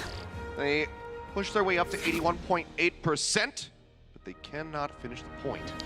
Fitz and Marvel having incredible performances there on that A defense.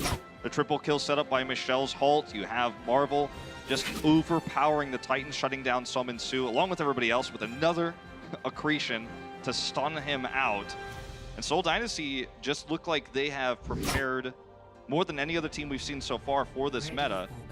I mean, I cannot stress enough how much of an upset it was for them to beat Charge with how Charge's form is in the second half of the season. Yeah. But they prepared against Charge's style. Fleta came out on the McCree, and it looked like Seoul Dynasty has spent hours watching footage, getting ready. And against the Titans here, there is no footage to watch, but yet still they're coming up with better synergy, they're coming up with better set plays, and the ult usage, the synergy between ultimates for the Dynasty, far superior to what we've seen from the Titans so far in these first 3 maps. 2.5 you could say, but it feels like this map might not go on too long. We're gonna see this Bastion strategy again, but this already has been thwarted by the Seoul Dynasty. Yeah, I mean, you and I were able to talk to one of the coaches of the Charge after their loss at the hands of the Seoul Dynasty, and basically the words that he had for us was that they were in awe at how well they played. He said, you know, at the end of it all, we just got stomped. Dynasty played better than they ever have, and we're seeing a bit more of that here today in this set. So we saw last time they ran the Genji Para. That's a little bit tougher to do on this map to break the Bastion. You're not going to be able to just kind of slam into the point repeatedly and eventually break it with a Wrecking Ball. So they're going to have to take a more passive approach and play around Gravitic Flux. So getting Marvel into position to actually get that charge up here is going to require them to go through this stairwell.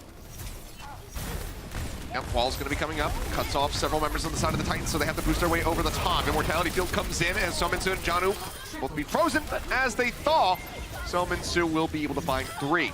Back cap is coming through for the moment there from Toby, but he'll get finished off. That will be the wipe. Vancouver Titans start off strong on the defense.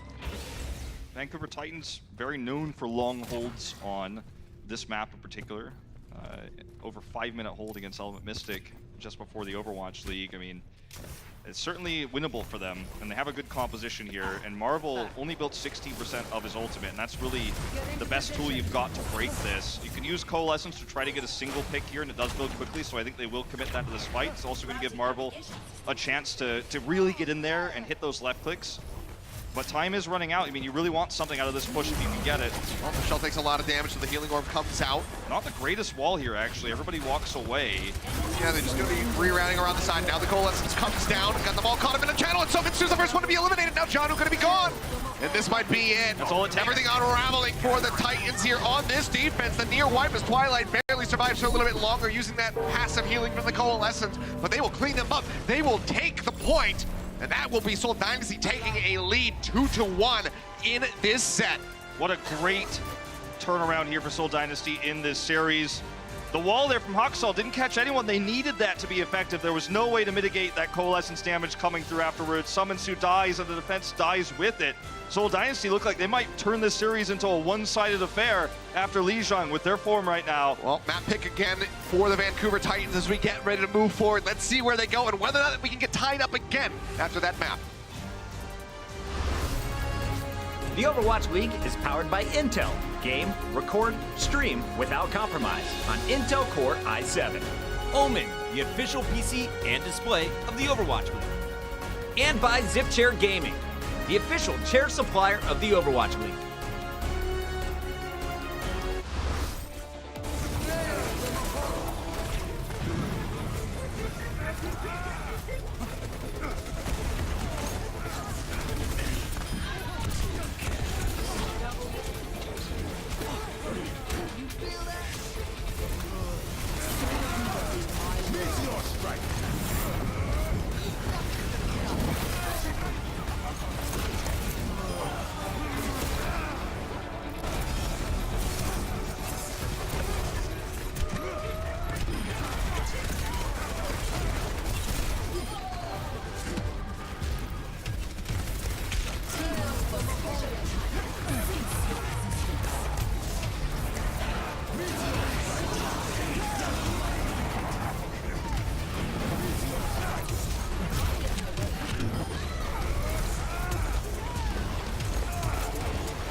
Hi.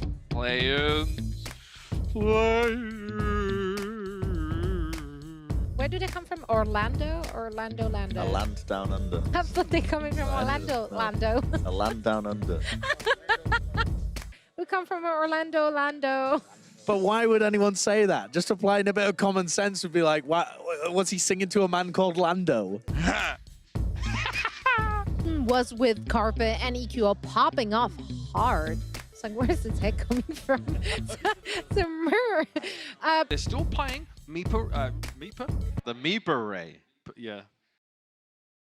It's so contagious. Don't do that. Oh, sorry. Halftime presented by Cheez-It. You didn't give me enough time to say it, Wolf. Sorry, my bad. Don't come at me. It's a hard throw. We're on Disney XD right now. I ain't got time to throw Cheez-Its in there. But I definitely see the winds are changing, and I'm seeing a strange breeze on the air in the Blizzard Arena today. You are lost in the sauce with this metaphor.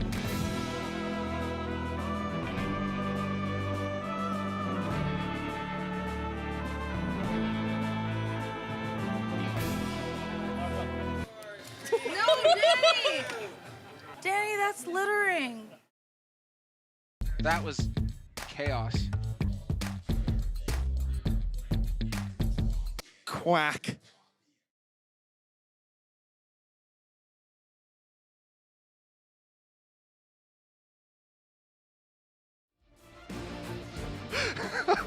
I think that's the greatest cast of comms that we've had made yet. I can't say that we made because we didn't do it. We didn't make them. We provide some these. content, but we have a great team in the back who compiles all of these silly and stupid things that we say. Yeah, I can confirm that the only thing that we made was the parts that are in that that caster comms check, which we don't actually know when they're gonna appear. I don't know. So, hey, who knows? Who knows indeed. But man, what I do know is that Seoul Dynasty currently up 2-1 in this series. A full hold on Horizon Lunar Colony, a very swift finish on that map as they just kind of steamrolled their way through onto point A. And now the ball is in their court. Certainly is. And I gotta say, I mean, this is looking like a one-sided series in terms of how the momentum shifted after Numbani when the finish came through. Remember, it was very close to being a full hold for Vancouver, and then we did see finally very closely Seoul close it out there, and then after that it's just been all Seoul all the time. Gibraltar will be the map choice here for the Vancouver Titans. And this is a map where Doomfist, very powerful. There's a lot of chokes around the, you know, the cart road, what do you want to call it, the push path. There's a lot of these, you know, choke points here, these doorways where you can flank with Reaper and Doomfist, so it's a great map for the Reaper Doomfist. And most people are favoring the Titans in terms of that mirror matchup when you do have the Reaper, when you do have the Doomfist, out in terms of the damage output coming through, the kills they're setting up. But it's the Sigma factor that's really bringing Seoul into this. They will have the first defense now, and Marvel's ready to tear it up again. Remember, he's a main tank player on the Sigma. Very few of those. Gesture, really the only other one. And Marvel looking, you know, infinitely better than just about every other Sigma we have, main or off tank. This guy is just excelling with this pick. Looks like the hero is effectively made for him. And there's also Michelle playing main tank instead of off tank, excelling too on the Orisa. Blurring the lines between those two roles, it would seem, but oh man, Fitz getting caught just in front, just above that cart. Oxel has the setup for the punch, looks for another one as Michelle does get taken low. So far, a very strong start for the Vancouver Titans on this push. Just trying to finish off a few stragglers here in the back. As Jaehong will be taken down in the end.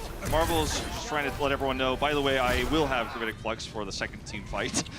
I mean, it's more than doubling Jonno's charge right now. They just ignored him and looked for the backline kills, and obviously they got Fitz first, which makes it a lot easier to go forward. So Marvel was largely ignored, which meant he got to do a ton of damage. And that's going to lead to, if they could stall a little bit here, that Gravitic Flux defense. You know, we can't blame Jonno for having less damage in this situation. There wasn't much to shoot. Well, that because Hoxel's been the one really finding the picks. Finds another one there on a Fitz, taking him down yet again. Cart nearly rolled into A. Marvel playing down low here, but it's by himself, and now Fleta is going to be eliminated, so a lot of pressure alleviated for the side of the Titans. And it will just be a very cleanly won fight. Talk a lot about how these first eliminations with Doomfist can be deadly. They can win you team fights. Toby somehow escapes there by hiding and knocking back. But Huxall's leading in that right now, and he keeps setting these up. So even though Marvel did have that Gravitic Flux so quickly, he wasn't able to really set up a defense to use it with because his teammates were being picked. Wasn't able to get into a good position when it did finally come online there. Hoxall, again. Oh man. Yeah, Hoxall's in your back line. He's on your flank. He's got a fist. And he is absolutely slapping the members of the Seoul Dynasty. Seismic slam in. Fitz trying to match as desperately as he can, but Hoxall is just cleaning up house right now. Final shots go through. Jaehong goes down. The cart will continue to glide. This is a classic one, Hoxall versus Toby, whether it's the Dragon Blades he's trying to kill Toby with, whether it's trying to shut down Toby's sound barriers with the Brigida, the Doomfist in the back line catching him. Always gotta watch out for that one. Toby's Fitz. He's having some trouble. Yeah, Veneer Strike going to be used here by Hoxall, wanted to get himself out of a sticky situation. As Fitz drop back down, but here comes the Death Blossom from above, and Jaehong taken out as he uses the Coalescence. Marvel manages to pick up the pieces there, finds one kill, but it's just not enough. Another cleanly won fight in Vancouver. Titans are just, oh man, this is so fast. 5-10, the time bank heading into C. A loss for words on this one with how quickly they're going through. The Staggers are massive here as well, so they're going to get a free push around this corner. And this is the one point where you can see attacking teams swap off of this composition. You know, it's not unheard of to see a Widowmaker pop out here and take that high ground in the center in Maine. If you're the attacking team, you have Staggers like this, but they're not looking for it. They're just going to stick Ensue back on this Reaper. He's going to stay with it and just try to slowly push it forward. Here's the Flux from Marvel. Come in. Jonno going to be looking to match. Finds another 2 members. Drops them back down as the sound barriers come out from both teams. Cannot find the Accretion hit there on the Fitz, so he makes his way out with a Meteor Strike. Drops back down and sets up the kill onto the tank line. Vancouver Titans now suffering as Ensue tries to make his way out. Great form.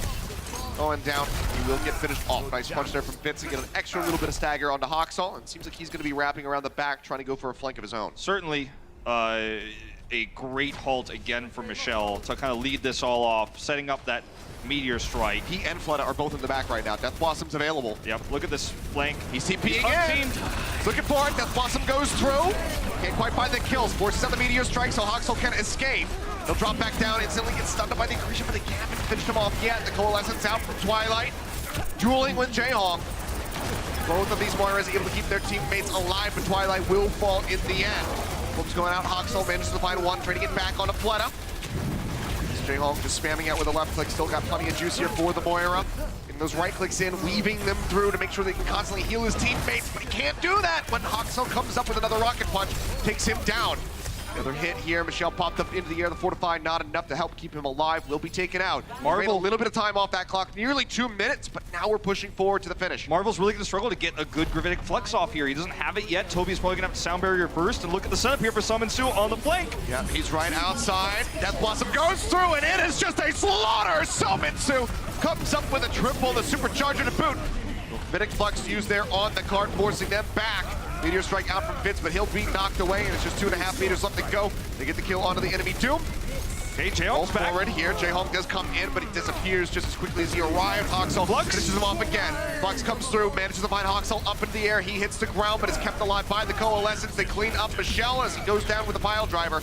But buying a little bit more with the raid form, but that will expire. There's one after the other streaming forward onto the card for the Dynasty, but it's not enough. Titans make their way to the end with 2:38 remaining.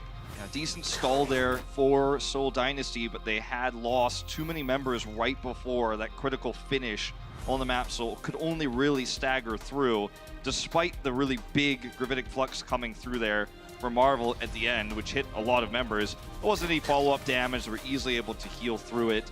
Only does 50% of your max health, so when everyone's at full, you're not going to secure any kills with that. And sure, you're going to pull everyone off the cart, but this wasn't overtime, so they just hit the ground and finish it off. Still an admirable delay, pushing that clock down a little bit lower than where it could have been. Yeah. Some great efforts by Toby and Jayhong, especially in that regard.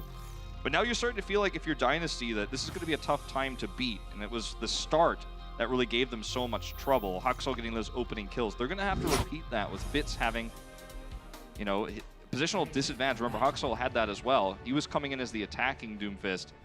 And Fitz will have to match that if they want to be able to get a time bank that is comparable to the Vancouver Titans. Well, right now, Titans looking like they want to go for another Bastion setup. Will not be a Symmetra moving castle, but will just be that May Bastion again. Yeah. We saw on Horizon. Didn't work out too well, as it turns out. Yeah, it did we're not. displaced very quickly. This is kind of cool, though. I think the Titans have realized, the coaching staff has realized that in terms of the mirror, there are some problems they run into with the Seoul Dynasty. So they're just running this strategy instead to try to push it away from that. I like this. This is a different setup here. It's going to be front and center of the gates. It's very greedy, though. I don't know if it's going to pay They're off. going to wrap out the other side. Of course, they spotted this through the window. So we'll just be a wrap around the back. You can see a wall here to put them up. Are they going to contest them? They're going to have to try to push inside and displace them, because if they move over to the cart, then suddenly they have an angle. They are going to be using the freeze. Ensue taken down. Immortality Field not there to save him. Was used. Doesn't keep him alive. They still managed to find 2, however, but it's going to be a very long run back for Ensue, so I think you just have to abandon the Bastion after this. Fitz hits the ground, will be taken out. So still a one fight for the Vancouver Titans, and Ensue will swap over onto the Reaper to try to rejoin more quickly. Yeah, I guess it technically worked out okay for the Titans here, but I'm not really feeling it. It certainly cost them dearly in terms of what this next fight is going to look like with the late swaps. Ensue so far away from his ultimate. Marvel just trying to play up onto the high ground. TP comes in from Ensue looking to contest against that Sigma. So if he gets in behind the barrier, it's easy pickings for him. Coalescence out, as is the Ant Matrix for Slime. Immortality Field going to be keeping the Titans alive for the moment. They continue to push forward. Immortality Field now going to be taken down. If Huxall can get a Blizzard here, I mean, this is looking really good for them. And Tizzy eliminated. Gravitic Flux goes through, and Jonno will be taken down by that. So solid start now for the Seoul Dynasty, coming back in for the next fight. A very extended one. They get a bit of time out of the time bank, but they do manage to push forward. It's now. already significantly worse than the Titans push with the time that the Titans were able to buy with that Bastion strategy. You know, I had questions, would they be able to fight the next fight? And they did it well enough, I think, to where now they're gonna have Gravitic Flux, they're gonna have this Blizzard. Fleta has his own here, but the Titans should be in better position to get value out of that, especially because they have this sound barrier. Flux first. Yeah, not going to be able to find anything with that one. So big whip. Sound barrier still going to come through for the Seoul Dynasty, as is the Supercharger. Blizzard going to be tossed down on top.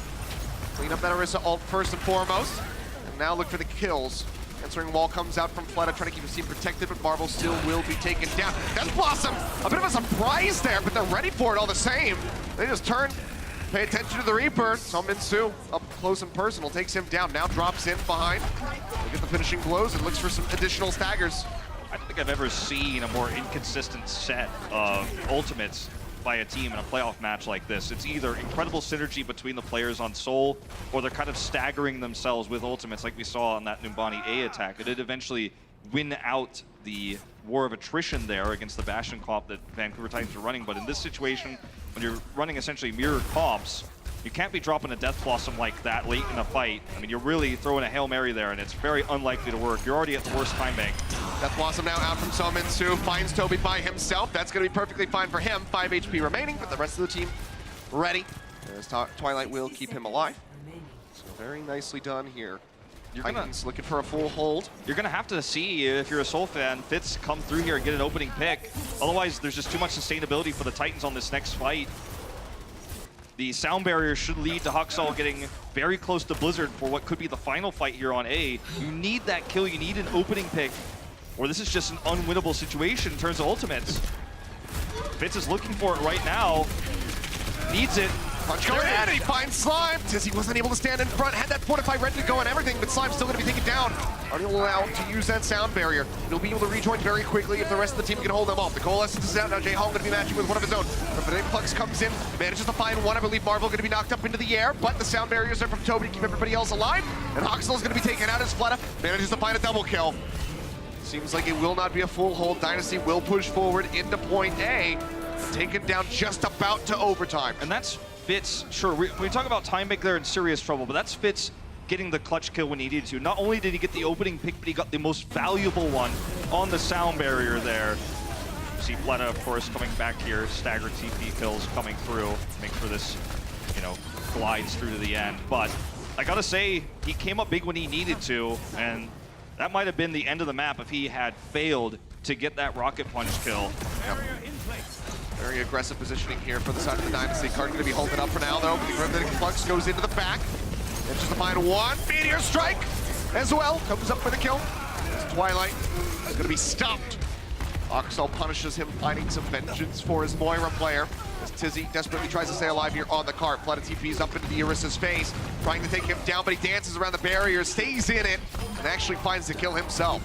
The idea with that combo there was not actually to hit the Meteor Strike on top of the Gravitic Flux, but rather to split Vancouver into two parts and kind of make the players choose, do you want to die to the Flux or do you want to die to this Meteor Strike? You're kind of stuck between a rock and a hard place, but nice setup there on the defense by Slime in particular to keep them alive. Bear's going out, So Ensue looking for the drop down. Won't get anything with the Death Blossom, but distracts him. So Huxall is able to make his way through. Both Doom Fitz taking down the enemy Lucios. That's a better trade for the Titans, though, with the man advantage they have, the high ground control. It's going to have to be, you know, later sound barrier from Toby. You would think to really give them the sustainability to force this fight to be theirs, and even then, it's not going to be enough to get them B. The punch in, drop down. Seismic Slam gets a bit of damage over onto Marvel. Looking for the punch, and that's Fitz getting executed. Huxall comes up with another huge pick. Fleta as well will be eliminated. Huxall, however, has overstayed his welcome and will be taken down. Coalescence is going to be used from the side of Jaehong. They are pushing forward. They know that there's 30 seconds remaining. Rather than wait for a full reset, just going to be trying to go now. They Force the Vancouver Titans back a little bit. They concede this corner. There's still a lot more distance this card has to roll if they want to make their way to B and get that extra minute and a half in the time bank. And even if that does happen, they're starting off with a much smaller time bank here for themselves. Sound Barrier comes out in response to the Gravitic Flux. We hear that Death Blossom. But there you go, Accretion thrown forward, so Ensue capitalizes, Meteor Strike finds Michelle, and Marvel take him down. No tanks, down a DPS, and the healers, their HP bars in shambles. Seems like this will be the hold for the side of the Vancouver Titans. They tie us up 2-2, and they do just that. Seoul Dynasty with this bloodthirsty attitude of every fight is winnable is really backfiring on them. A lot of late committed ultimates there, lack of synergy, and it feels like when Vancouver Titans get into their heads, push them to the brink, push them to desperation, they fall apart like a house of cards, and that is worrying going forward in this series. A great map for Doomfist. Hoxall sets up so many first eliminations, and Vancouver Titans finally strike back. Said at the beginning, this very well could be a map 7 situation. Looks like we're on that track, 2-2, tied up. The Overwatch League is powered by Intel. Game, record, stream without compromise on Intel Core i7. And by Omen, the official PC and display of the Overwatch League.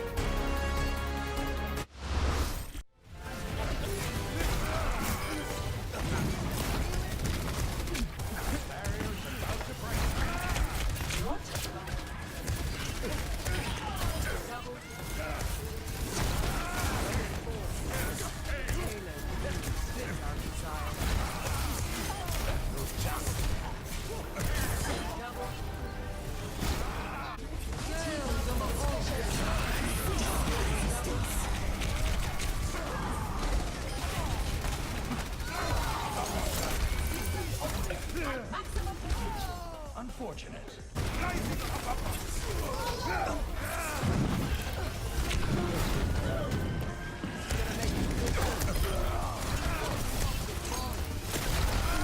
No chance.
Vancouver Titans staying in it, tying us up 2-2 now here in this series. Our first playoff match in the round of 8. Looking to still take this one home. Fighting back to get a victory on Gibraltar. And now one of these teams is going to be looking to take the lead yet again. Yeah, we are starting our playoffs off with a bang here. Such a historical matchup between these two Korean squads, and it has been very close. When you take a look at the Fitz Hoxall matchup here on Watchpoint Gibraltar in particular, look at the final blows here for Hoxall. 20-8, set up so many of those initial kills as well, which are what led to a lot of the great push that we saw on their first attack with. And this is with a minute and a half less time played. He's still over double what Fitz was able to accomplish. Yeah, I mean, and 3 deaths to 10. It was just clean play from Hoxall. Absolutely huge stuff from him. But now we move forward. It's been back and forth between both of these guys on that Doomfist. We'll see who can come out on top and who will be able to take a lead here in this set as we get ready to go into another round of control. This time going to be the Seoul Dynasty's choice, and they will be taking us to Busan. Busan indeed here, Achilleos, and this is a really fun control map in this meta. You have opportunities to run McCree even in some of these situations where you're trying to outrange the Reaper. Now, that was what we were seeing before Sigma was released. Now that Sigma's out, it's a lot tougher to make that work because you're going to have that experimental barrier tracking you down wherever you are. Yeah, the Widowmaker as well. Yeah, so I was wondering, will we see that coming out here for Fleta potentially to try to outpoke the Doomfist, outpoke the Reaper? And it looks like the answer so far is no. The experimental barrier just too powerful, at least for now. That's the diagnosis here for Seoul Dynasty. Haksal coming around, gets the punch in. Just going to be displacing Marvel. Doesn't have any walls, so not going to be getting too much significant damage in onto that front line. Still just harassing as best as he can. Seismic slam forward as Marvel goes down to a sliver of HP. Will get top back up. But Wraith Form going to be burned. Fitz comes in from the side, manages to find Slime. It's at the cost of Jaehong, so each team going to be down a healer. The Twilight manages to find Fitz. Still trading up. First cap comes in for the Seoul Dynasty, but will that last long? Seems like the answer might be no as Michelle gets taken out. This is going to be a flip here for the Vancouver Titans. At least Seoul is going to buy some time here. Toby is tagging back in one more time. Does not get finished off. Yeah. Okay. Coming in. Toby goes around the side. He finds two. Will get taken down. Haksal finally gets rid of him. But man, Toby constantly delivering. They buy a lot more percentage than you would have anticipated. It was looking like the flip was going to come in at 9. It also then they go ahead and push up to 24. The kill there on the sub Ensue also kind of makes the ult economy fairly even here. I mean, when you look across the board, it's almost exactly the same. So Seoul Dynasty get to come back in here on an even ult fight and may be able to retake this at about the same percentage. And be careful about overcommitting to ultimates here, starting with the Coalescence. But if they see an opportunity, if they see a window here, especially if Fitz can get an opening pick, this should be a very fast retake. Orb back through, Coalescence comes out, and Michelle gets taken down. Slime saying, you know what, I do damage as well. I can find kills as a Lucio. Haksal tries to stay alive, and Slime is there again. Late commitment there on the Coalescence for Jaehong. Was going to mention right before he used that at least Seoul did force, a fight where they didn't waste anything. They got Twilight's Coalescence, but he used it late. Now they're getting staggered. So the ult economy being even now really just doesn't matter as much anymore. The Titans have kind of caught up in all regards. Jonno's going to have his Gravitic Flux. And you're already behind in terms of that percentage, the control meter here. That's the only one they had to use. Again, it's going to be a stairwell opportunity for the Doomfist. They're making their way out. Drop down comes through, gets the hit, nearly assassinates Marvel. Can't quite finish him off, and oh boy, dodges out that Accretion with a Meteor Strike. Sound Barrier comes in, so knows that the execution potential of that Meteor Strike not quite going to be there, but so Ensue, he's in the back with the Death Blossom, and he picks up a triple kill. A very expensive team fight here for Vancouver Titans, zoning everyone with between the Death Blossom, the Meteor Strike, and the Gravitic Flux. It was also supercharged. But the most important ultimates you have as Vancouver against what Seoul's trying to approach with are your support ones, really. This is a fight they could take 2 ults to 3, arguably 4, as Jaehong's getting close to his. As long as the sound barrier timing is good. Coalescence first. Gravitic Flux coming out from Marvel, pushes 2 up into the air. Twilight going to be one of them. The sound barrier perfectly timed as they hit the ground. Keep everybody topped up. Death Blossom was used, but doesn't really find anything. Flip coming through, however. Seoul Dynasty managed to find the point. Haksal's going to be taken down, so advantage to the side of the Dynasty as they retreat back over onto the point. Rocket Punch charged up from Fitz, but doesn't have any targets. Titans still trying to turn this one around as they play down onto the point. Punch comes through, however, knocking both tanks into the wall, and Tizzy will fall. Seems like Dynasty will be able to maintain control as they break down the front lines. A really nice usage of ultimates by Dynasty, not to win a fight, but to win positioning. Getting onto the point itself allowed them to take that very one-sided fight, where Fitz was able to set up for the big damage. We saw Fleta in the back line behind Tizzy. Just made it really easy to take a good fight against the Titans, who only really had Sound Barrier to fight back with. And now the even ultimates here make it possible for Seoul Dynasty to win this round. Jonno looking for that Accretion stun. Can't quite get it.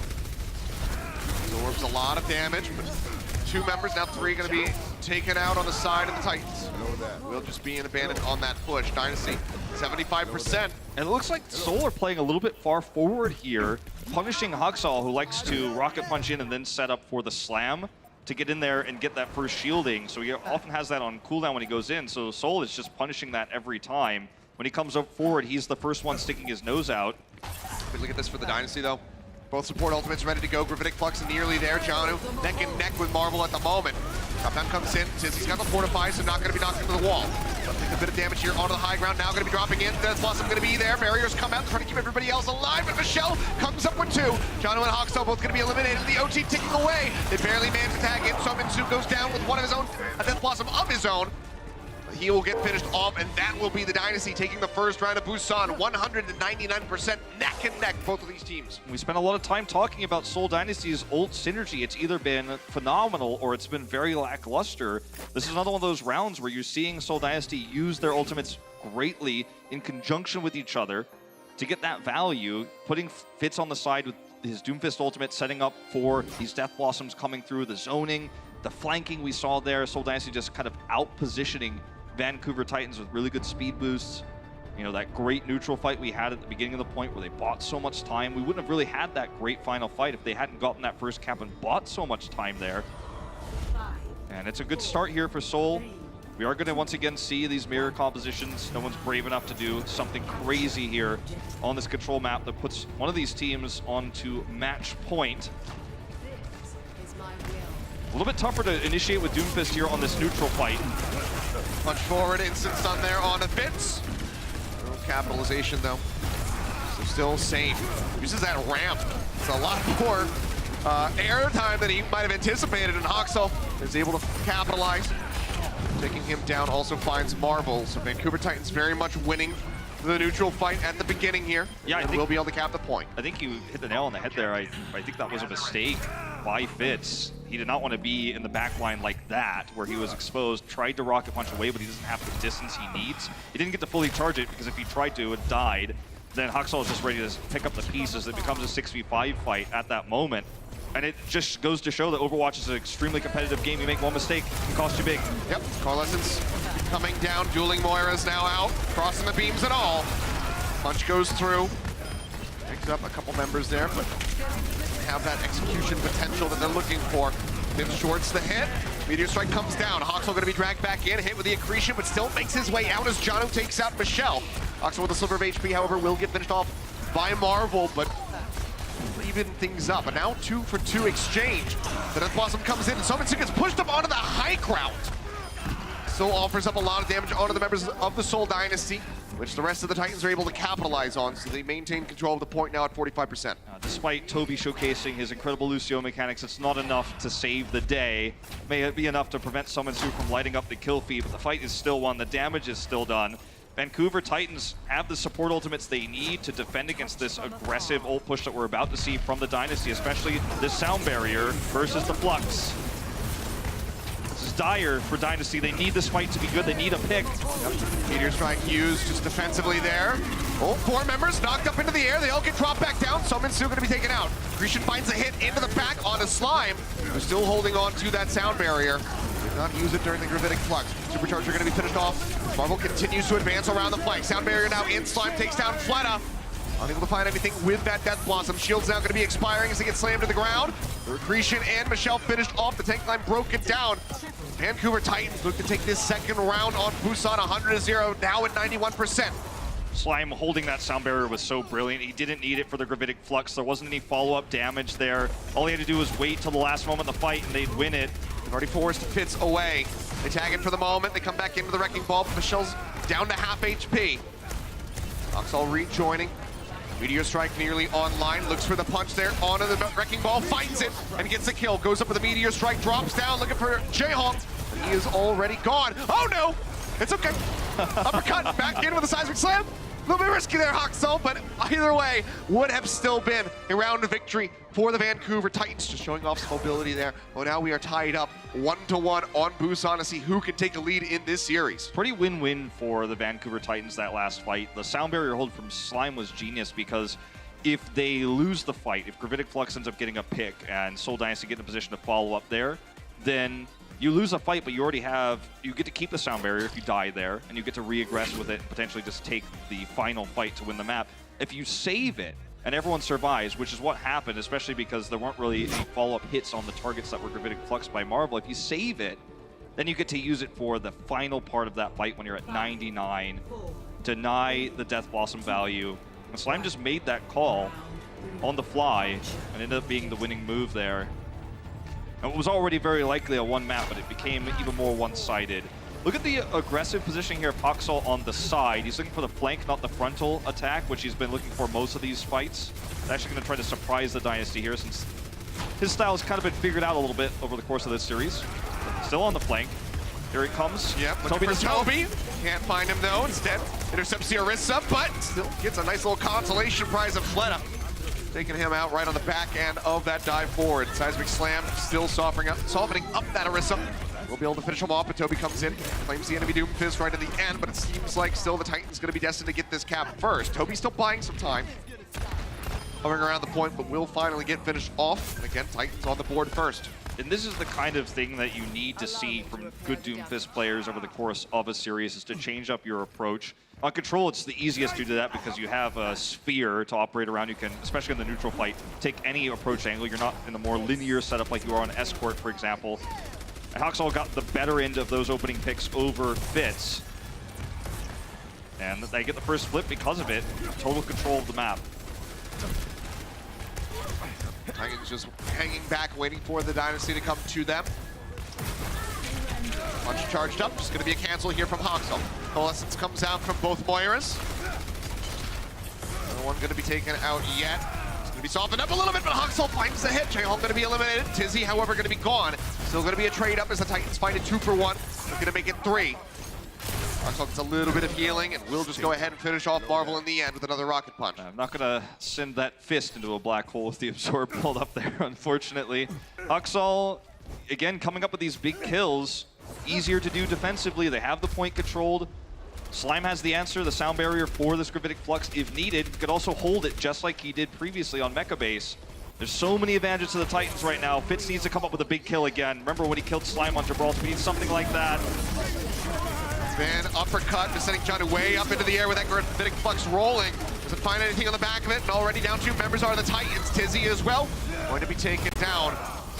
Ensue eliminated. That will be the team wipe. Extend coming through onto the Titans. The flip finally there for the Seoul Dynasty. 81% built up for Vancouver. Had to use a lot of ultimates for it, but you know, it was do or die. They didn't really have much of a choice there. You can't be critical when you have to win that fight. It's a, you know, you lose a fight, you're putting your opponent on match point. Toby doesn't have sound barrier. Slime still holds that. So that's going to be the key factor here in this fight versus the Gravitic Flux. They have the Death Blossom to use afterwards. They have so many counter engages, so all they have to do is be patient and wait for Seoul to set up the defensive fight, then they can sweep in. Here's the teleport. Coming out already. Fitz going to be gone. Haksal gets a better move again as the Death Blossom comes in. Marvel doing his best to try to mitigate that damage, but it is just going to be a very swift wipe at the hands of the Vancouver Titans. Back in control, surging up towards 100%, looking to take the lead 3-2 in this series and be at match point. Seoul just may never get to use those ultimates. Fleta and Marvel are holding them, but they can't get to the point. Slowly rotating over here with the speed boost. They're gated back now for the moment. Gravitic Flux will come in, knocks up 3, but Haksal gonna again touch. finds Fitz! J-Home going to be taken down. They force out the OT. The cap getting ready to come through as Fleta has TP'd over onto the point, but it is just a slaughter at the hands of the Vancouver Titans. Meteor Strike comes out. Death Blossom used in desperation, but Haksal stops him, coming down back from orbit. And the Vancouver Titans will get the victory on Busan. They will move forward 3-2 in this series now at match point. Momentum has swung like a pendulum in this 1-4 series between these two teams, and the ball is now in Vancouver's court right now. Let's see if Seoul can defend on this what is potentially our final map here, as Haksal is just getting first blow after first blow. Very well could be the last map. We'll have to see what happens when we come back after this game break. The Overwatch League is brought to you by T-Mobile, now connecting 99% of Overwatch League fans. Catch your league on America's network, T-Mobile.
This one might be going the distance after the Dynasty jumped out to a 2-1 lead. It was the Titans responding with back-to-back wins to push us to game point at 3-2 at the break. What's up, everybody? It's the game break. We are at the wall. We meaning Sideshow and Bryn as well. Guys, coming into this stretch of the match, the Vancouver Titans picked Horizon Lunar Colony, and it looked like that was a confident pick by them, but they ended up getting full health. What was going on with them? Yeah, they got absolutely destroyed. Yes, I mean, this is going to happen as well with the playoffs, because a lot of these teams are going to be purposely not playing against one like each other because they know they might play against each other later in the tournament. Right. So you're going to start to see as well, a lot of these map picks might make sense for the teams in their heads, but in reality, it's very good for their opposition without realizing it. So and that was why Numbani was such a gutsy pick for the Seoul Dynasty to come out there and try and take that. And I think that the Vancouver Titans were perhaps even a little rattled because they didn't look as coordinated coming out on the next time when they played on Horizon. And this has been part of that flip-flop in momentum that we've seen throughout this series because they just got crushed here but immediately bounced back. Yeah, this is something that Wolf has been hitting on throughout the cast as well, is that we're seeing almost two sides to Seoul Dynasty. On one side, they're very good with their ultimates, they're clean, they're concise, they know exactly when to initiate, but sometimes it's a little bit scrappy, it's a little bit too, I guess frantic is the word I would use as well, with a lot of their initiations especially, and Vancouver Titans as well. This match means so much to both of these teams given the history of all of the players involved. I mean, they've been playing against each other for years now as well. So there's so much implications when it comes to this match as a whole. You can only imagine the weight that's on all of these players' shoulders as they're heading into this match. Absolutely, yeah. Incredible amount on the line here for both of these teams, both in terms of pride and reputation. But I want to talk about the Doomfists again, because Haxel has been taking control of this match. It's been kind of outrageous. Fitz has been trying to do a little too much, I think, going in a bit too aggressively, and Haxel's always there with the shutdown. Ensue as well playing a very good game, but it's Haxel the whole way for me, especially when we're on control. Yeah, no, I couldn't agree more, actually. It's been slowly just drifting towards in that direction as well, and this comes down to what I was talking about earlier, with the frantic movements from Seoul. Seen a little bit, they've been a bit impatient, is what I would use, actually, is the word. Their initiations aren't as clean when it comes to it. Sometimes they're initiating first and they're just getting countered in that. This is a reoccurring theme that we've been seeing so far. Yeah, and there's been so much Moira use, actually, between these two teams. And Moira's just kind of the flavor of the month at the moment. Right. And Ryuja Hong was fantastic when we saw him in the play-ins. And I think there's a really interesting dynamic building, because it seems like the heroes like the Doomfist and the Reaper are often going and trying to kill the Moira as their top priority. And we saw a bunch of great coalescences being used over the course of this. So I've got a State Farm alt economy where I want to break down some of the ways in which the Sigma was actually able to utilize the Marvel in the play-ins was able to block this coming out from Shu, the player he was playing against. And this is an amazing interaction where you can utilize the rock to be able to knock the Moira out of her coalescence. Our coalescence is incredibly powerful. Look at this shot again, actually, as well. It's nasty. Filthy. Sends this rock all the way across King's Road to be able to get it. This is part of the reason why we were talking so much about Marvel coming into this match. But the Moira coalescence is so important because it goes through all of the shields, adds healing, adds damage as well. Marvel, incredible. Look at this one as well from the free cam. He's able to utilize his ult to move from the left-hand side high ground over to the right-hand side high ground whilst doing damage to all of these people and then knocking Shu out of his coalescence. This is the kind of battle going on at the moment between the Sigma and the Moira player in this match. And this has carried through to the match that we've seen today as well with Twilight and with Jayhawk. And at the moment, even though Marvel's been playing all right, he hasn't had this kind of ridiculous performance that we saw from him in the play-ins. And I think this is one of the reasons that we're seeing a much tighter match this time around. Is it safe to say that Moira may be a bit of a liability when Sigma's on the playing field? Only when you're up against Marvel, to be honest, because normally you're quite safe. It's a very difficult ultimate to try and hit the Moira. She gets her movement speed increase. She's doing constant healing. It's very difficult to stop her. But this is what makes Marvel such a threat right now on the field, is his ability, his practice with this hero. Indeed, indeed. Well, guys, as you know, here in the playoffs, the loser of each map gets to pick the next map. So it looks like we're going to actually take a look at our map set here for a second, because the Seoul Dynasty have picked Eichenwald to go to for the next map. Is this a map that you feel like the Titans can close out on, or are the Seoul Dynasty owning something by picking this map? There's actually so much history between these two teams on Eichenwald as well. Yeah. A Korean classic. It seems like these kind of series always seem to culminate on Eichenwald. But for the Seoul Dynasty fans, you were just able to win against the Guangzhou Charge when they played in the play-ins, so they've got to be feeling reasonably confident. Yeah, I also do wonder as well if Seoul are trying to bait, essentially, a lot of picks coming out from the Titans. They know the Titans like to play Farah in particular. Right.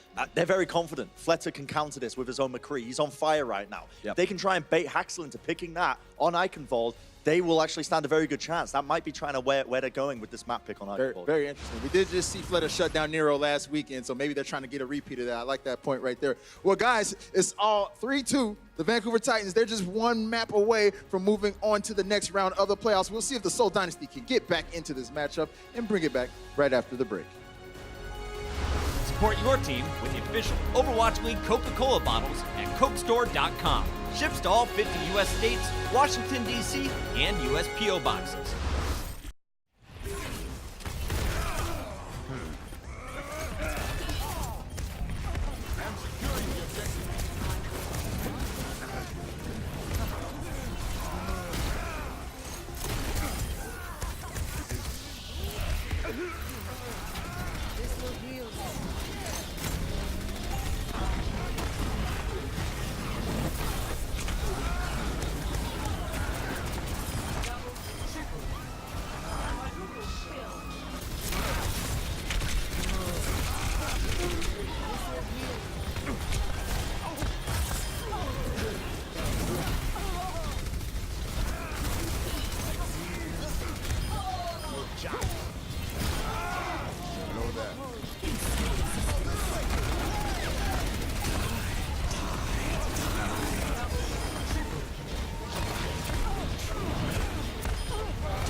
Welcome back. We are getting down to the wire. 3-2 the scoreline at the moment with the Vancouver Titans in a very slight lead. Had it spoiled there during the game break. Eichenwald will be our next map selected by Seoul Dynasty. Selected by Seoul Dynasty.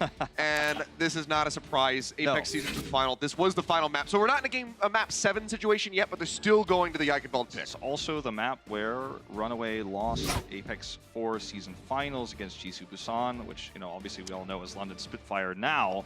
It's been historically a fantastic map for Seoul Dynasty as an organization. Very cursed one. Yeah, and a cursed one for Runaway leading into now Vancouver Titans. So that's why there's a lot of hype around this. There's a lot of discussion about this map pick.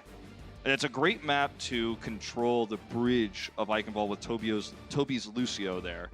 And, you know, that's where the Boop God has gotten some of his most famous moments, is on this map. He's obviously not being subbed out there. Running him here is a comeback against, I believe it was Dallas earlier this year on this map, was nuts. I mean, Toby is one of those players that you just will never forget, no matter how many years go by. You know, I don't think he's retiring anytime soon, but look at the records for these two teams this year. 5-1, 4-1, very close.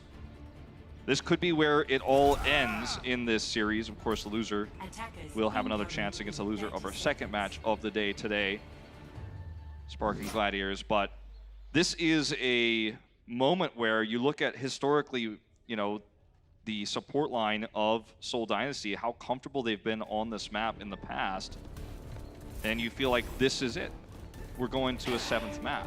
You know, if they can perform well here, can the Titans, one of their worst maps historically in big playoff matches, kind of break the curse here and move on against old rivals? What a story for this Eichenwald map. Yep. Well, you can see just going to be doing the spot check with the Widowmaker. Doesn't see anything that he can take out of the skies instantly. No Farah defense for the side of the Vancouver Titans, which at this point is kind of unsurprising. Farah hasn't really been working for them in the series, so we'll just be sticking through with that Reaper Doomfist. Dynasty pushing forward, mirroring the compositions as we play the nice barrier break game. There's a game of chicken between the Doomfist as well, oftentimes. All. But the flank. He's a sneaky boy. Tries to isolate Marvel, but can't capitalize on the kill.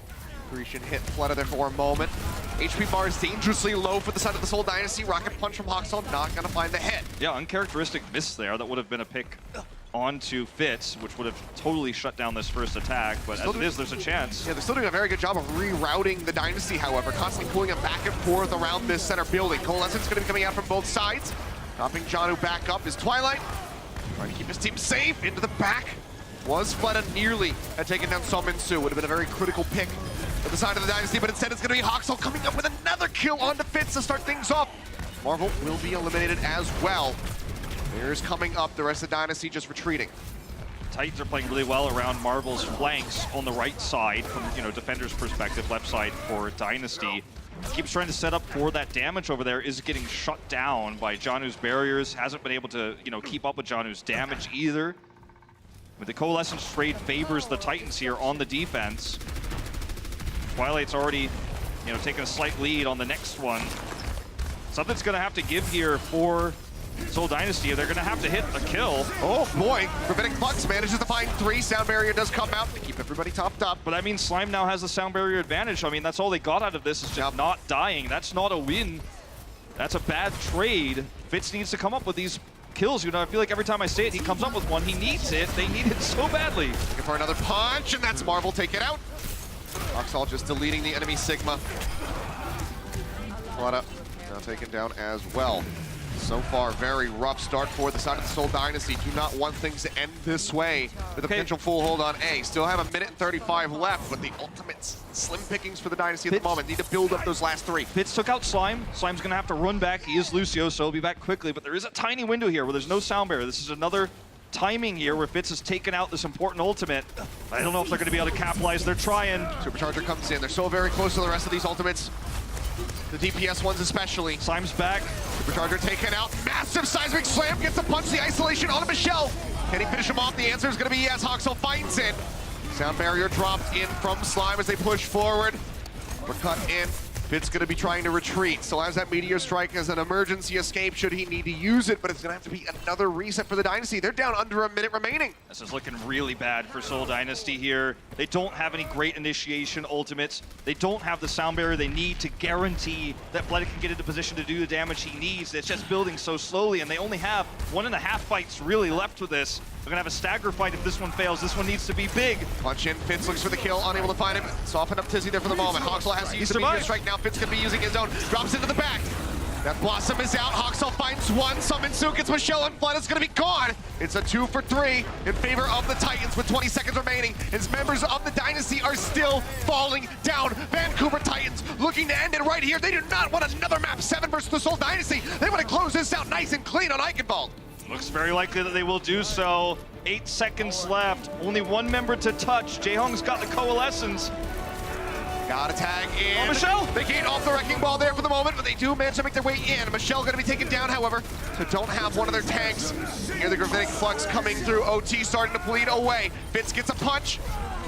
Jumps into the back, but he's down to half HP. Toby and Fleta both going to be eliminated now. Marvel going to be gone. Tizzy finding the kill. They finish off Jaehong. OT still bleeding away. Not even a single tick gained on point A for the side of the Seoul Dynasty on their own map pick.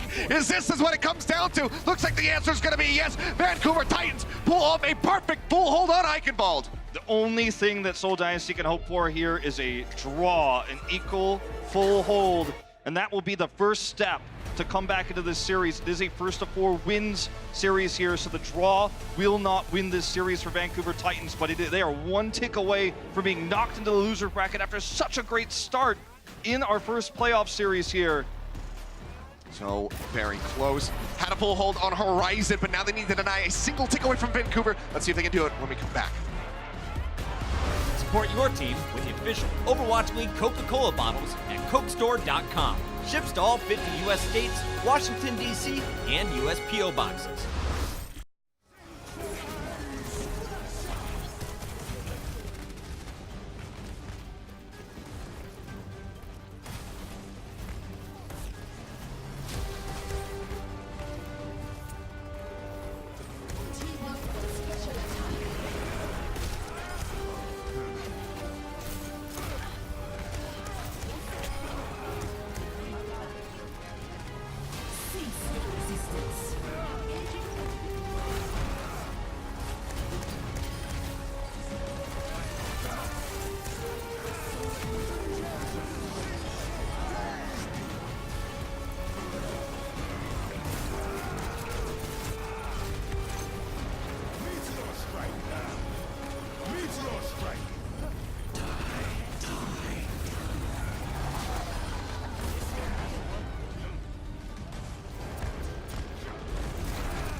And here we are. The game, this series, hanging in the balance for the Seoul Dynasty. Need an amazing defense here. Not a single tick away from the Vancouver Titans on point A. A miracle to force is what a it'll draw. take. Yeah, a miracle is what it'll take here, Achilles. And the most iconic place on Eichenwald for Lunatic Kai, then became Seoul Dynasty. We've watched the evolution of this team over the last 2 years, is Eichenwald Bridge, but it's not a place where they can make their final stand in this series, because they will need to hold A. That full hold for the Vancouver Titans prevented them from playing their best section of any map historically, this organization. Fleta on the Pharah. It's been a while since we've seen it. Ensue, fairly mediocre McCree player. We've all seen, you know, his weak moments there when he tries to shut this down. So this is a great composition. The Bastion is risky, but I like that Seoul are trying something different here. I mean, they have to be all in on something here. Try to hold them off. See already Fleta getting tagged up in the sky. Hold him forward. We're looking for that Accretion setup, but they can't quite stun him. Haksal wants to hit that Bastion if he can. Waiting for the reload here. That's going to be his timing window. The rest of his squad is pulling around the side here. Ensue maybe looking for a TP setup. He is. Haksal completely on the other side as well. They're going for a two-sided flank. Yep, he's down underneath them. I mean, they can drag Dynasty off this high ground. They can just inch their way onto the point there on that corner. Fitz trying to find the angle. Someone has to touch. It's one tick only, so they're forcing them off. Yep, they peel back for the moment. Fleta getting a lot of great damage in.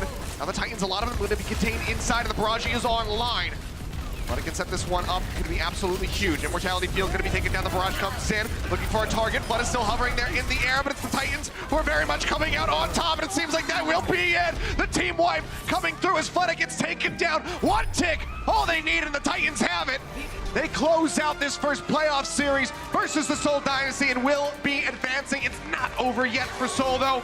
They will be moving down into the lower bracket. And the first time in over a year, Tizzy stands up as a winner with his former teammates. It's been a long time since he had played with them. He comes into a tough match against a very strong Seoul Dynasty and is able to perform over Bumper, one of our strongest main tank players here in 2019. It feels nostalgic to watch Vancouver Titans play together with their old tank, but it's also a little bit sad for the Dynasty fans because, you know, they were hoping we were going to get a little bit of that 2017 feel, you know, defeating the old runaway squad, but it is not going to happen, not in this series. And Vancouver Titans are reminding the world that they are on top, they are the first seed, and in 2019 they are stronger than Seoul Dynasty. That they are. It's just the first step in a long journey, though, to try to make it into that grand final, but a very solid start for the Vancouver Titans. Gonna take a look at our player of the match presented by Omen. And I mean, who else could it be? It's gonna be Haksal, newly crowned Rookie of the Year, and now player of the match in his first Overwatch League playoff game. Absolutely a monster on the Doomfist, and his ability to set up more consistent first blows, first eliminations over Fitz was what defined the second half of this series. And he changed the way he played too mid-series. He was going for very aggressive, front-sided, you know, basically straight up in your face blows, but then he actually decided to flank on the edge. Look at this, 121 eliminations. Good God, Haksal. Unbelievable. 121 with 25 deaths, 61 of those final blows. So more than half. Over half of his kills were him getting the last hit there, and a lot of those were first eliminations. Incredible stuff there from Haksal and from the Vancouver Titans. Taking a look at what that's done to our bracket. On Sunday, you can see their Titans surging forward. We'll be playing against the winner of our next series here today between the Spark and the Gladiators. Seoul Dynasty have moved down into the losers match, and they don't have that much time to get ready. They have to play again on Saturday. Yeah, they're not going home right now. They're going to have to go back to the dugout and watch this next match. That's going to be their best chance to study it, get a first look, and then, of course, go back home and review it. They've got little over 24 hours to really get set up and ready for this. Yeah, well, guys, we've got Danny Lim standing by on the floor with Haksal, so let's throw to him for our victory moment presented by Coca-Cola. Wolf and Achilles, thank you very much. Everybody give it up for Haksal and the Vancouver Titans for clutching that win. Amazing job. Rookie of the Year, and also you just won another match. Now, how'd you guys prepare for your match against the Seoul Dynasty today? 자, 일단 오늘 신인상도 받고 또 오늘 경기도 이기고 하선 선수 굉장히 기분이 좋으실 것 같은데 오늘 서울과의 경기 좀 어떻게 준비를 하셨나요? 저는 일단 최대한 둠피스트를 좀 많이 연습해서 둠피스로 그냥 다 때려잡겠다는 생각으로 좀 준비했습니다.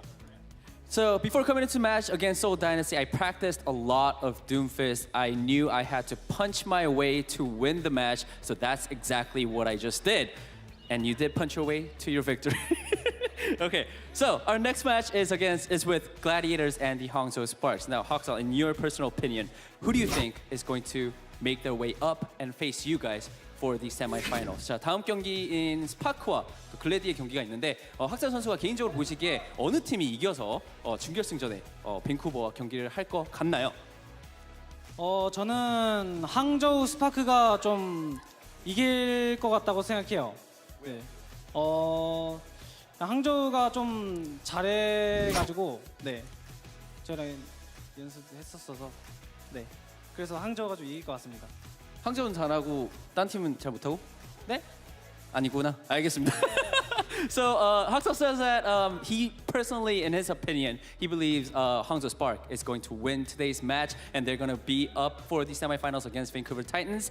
Reason is simple, because he believes Hangzhou Spark is just better. It's a really good team. So, all right, thank you so much, Haksal. Now we're going to move on to our special event. We have a signed jersey from Haksal. Where is it? Right here. Right here. Right here, everybody. And we have our lucky fan right here, everybody. Round of applause. What's your name? Michaela. Michaela, congratulations. Here is your jersey. Haksal, can you give her a hug? 자, 포옹 한 번만 해주세요. Thank you guys so much. Casters, back to you guys. Thank you very much, Danny. Good to hear from Haksal. And again, congratulations for becoming the player of the match as well as our rookie of the year. Incredible stuff from him. Really Big day for this player. Really leveling up, from map 3 onward there, especially on that Doomfist. It seems like the Titans just realized, okay, you know what, Farah, not working. Hey, Haksal, let's go beat the crap out of him. I mean, it's crazy to see Haksal. I mean, he's a player who was extremely known for his Genji back in Korea. Any dive composition, you think of this player when you think back to then, but he has really moved forward into a wider variety of heroes here in the Overwatch League, and he's on top of the world right now. That he is. I mean, Titans, it seems like they feel like they're going to be facing against the Spark. We'll be finding out about that one in just a little bit. But first, I think we have Danny Lim standing by for yet another interview, but this time, it's with the losers, Seoul Dynasty and Jaehong. Thanks, guys. I am standing right next to Ryu Jae-young from Seoul Dynasty. Also, everybody, it is his birthday today. He just turned 28, so congratulations on your birthday. Now, although you lost today, it is not the end of the world. You guys have one more match coming up. How are you guys going to reset, recuperate, and then also, get ready for your next match? 자, 오늘 일단 패배는 정말 너무 아쉬운 것 같아요. 하지만은 끝나지 않았죠. 아직 한 경기가 남았기 때문에 오늘 좀 어떻게 좀 잘 다시 재비를 해서 다시 잘 정리를 하고 재정비를 해서 좀 어떻게 다음 경기에는 좀 어떻게 임하실 생각이십니까? 일단 저희가 플레이했던 스타일에 따라 밴쿠버 이제 팀이 좀 잘 대처를 해서 이제 저희가 고전을 했는데 그에 따라 이제 저희도 스타일을 바꾸면서 하는 게 좀 저희가 미숙했던 것 같고 그거에 대해서 좀 더 많은 보완을 해서 다음 경기에서는 이기도록 하겠습니다. So we came up with our own very unique strategy, but Vancouver Titans did a really nice job of countering every single strategy that we put out. And so with that counter, we had to also counter their strategy, but we came a little bit short on that side, and that's how we lost. So what we're going to do is practice a lot more, get ready for our next match, come up with better strategy to win our next match. Alrighty, thank you so much, Jaehong. Casters, back to you guys. Thank you yet again, Danny. Good to hear from Jaehong, and it seems like they will be looking to persevere after this loss here today. Yeah, I mean, it was definitely, we had a stage full of 12 legends up on the, on our first playoff match right behind us. Some new up and rising stars and some of the older ones. It's fantastic that we had these two teams as the start of our playoffs. Absolutely, and the road's not done yet for either of them. Dynasty going to be looking to bounce back. We'll see if they can do that later on. But guys, we're not done today. We still have more coming up. Of course, Gladiators versus the Spark going to be our final series of the evening. But first, we have to crown our 2019 T-Mobile MVP. So that's going to be coming at you in just a bit. So make sure you stay tuned and find out who it is. The Overwatch League is brought to you by T-Mobile. now connecting 99% of Overwatch League fans. Catch your league on America's network, T-Mobile. And by Toyota, official North American partner of the Overwatch League. Toyota, let's go places.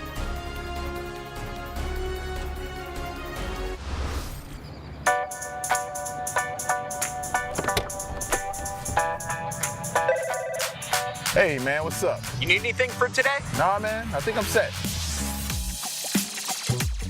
Big day today, man? Yeah, huge.